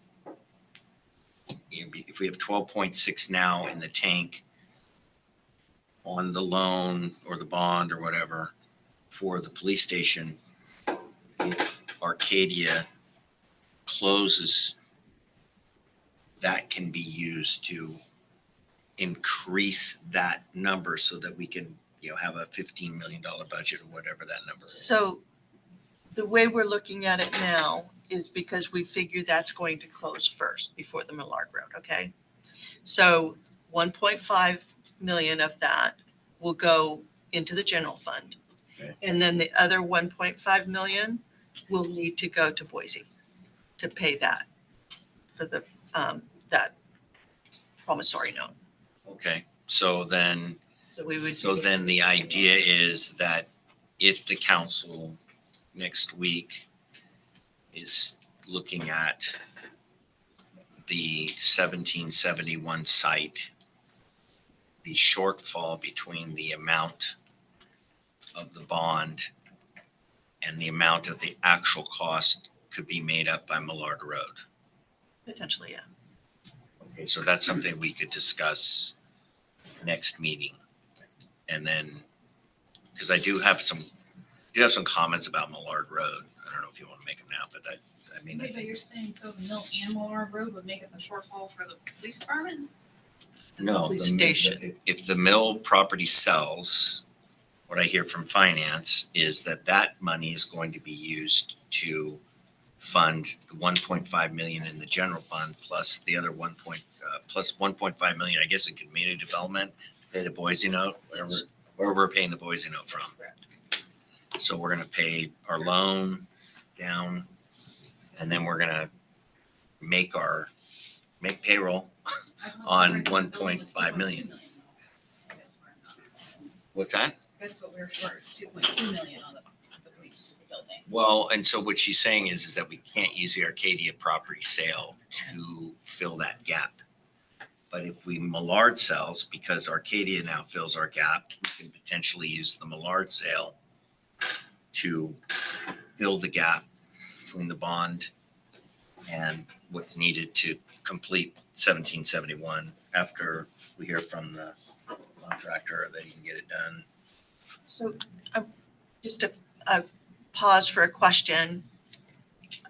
Are you done with questions for staff?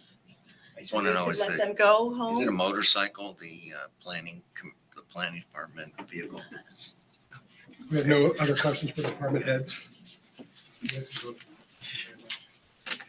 Thank you. We're gonna be here another 3 hours. So. Thank you. Thank you. Thank you, everyone. Appreciate all of your input and all of your work. You guys really have done a fantastic job. Jen and Very Jamie will difficult have to stay. I really appreciate all of your input. I can answer a question that Mohammed had if you'd like. Oh, yeah. Buck, thank you for coming. Oh, is that Quickly, yeah. Quick question about the bulldozer. Yeah, so the bulldozer that we have and the grader that we have, both machines are 15 to 20 years old. They're both paid for.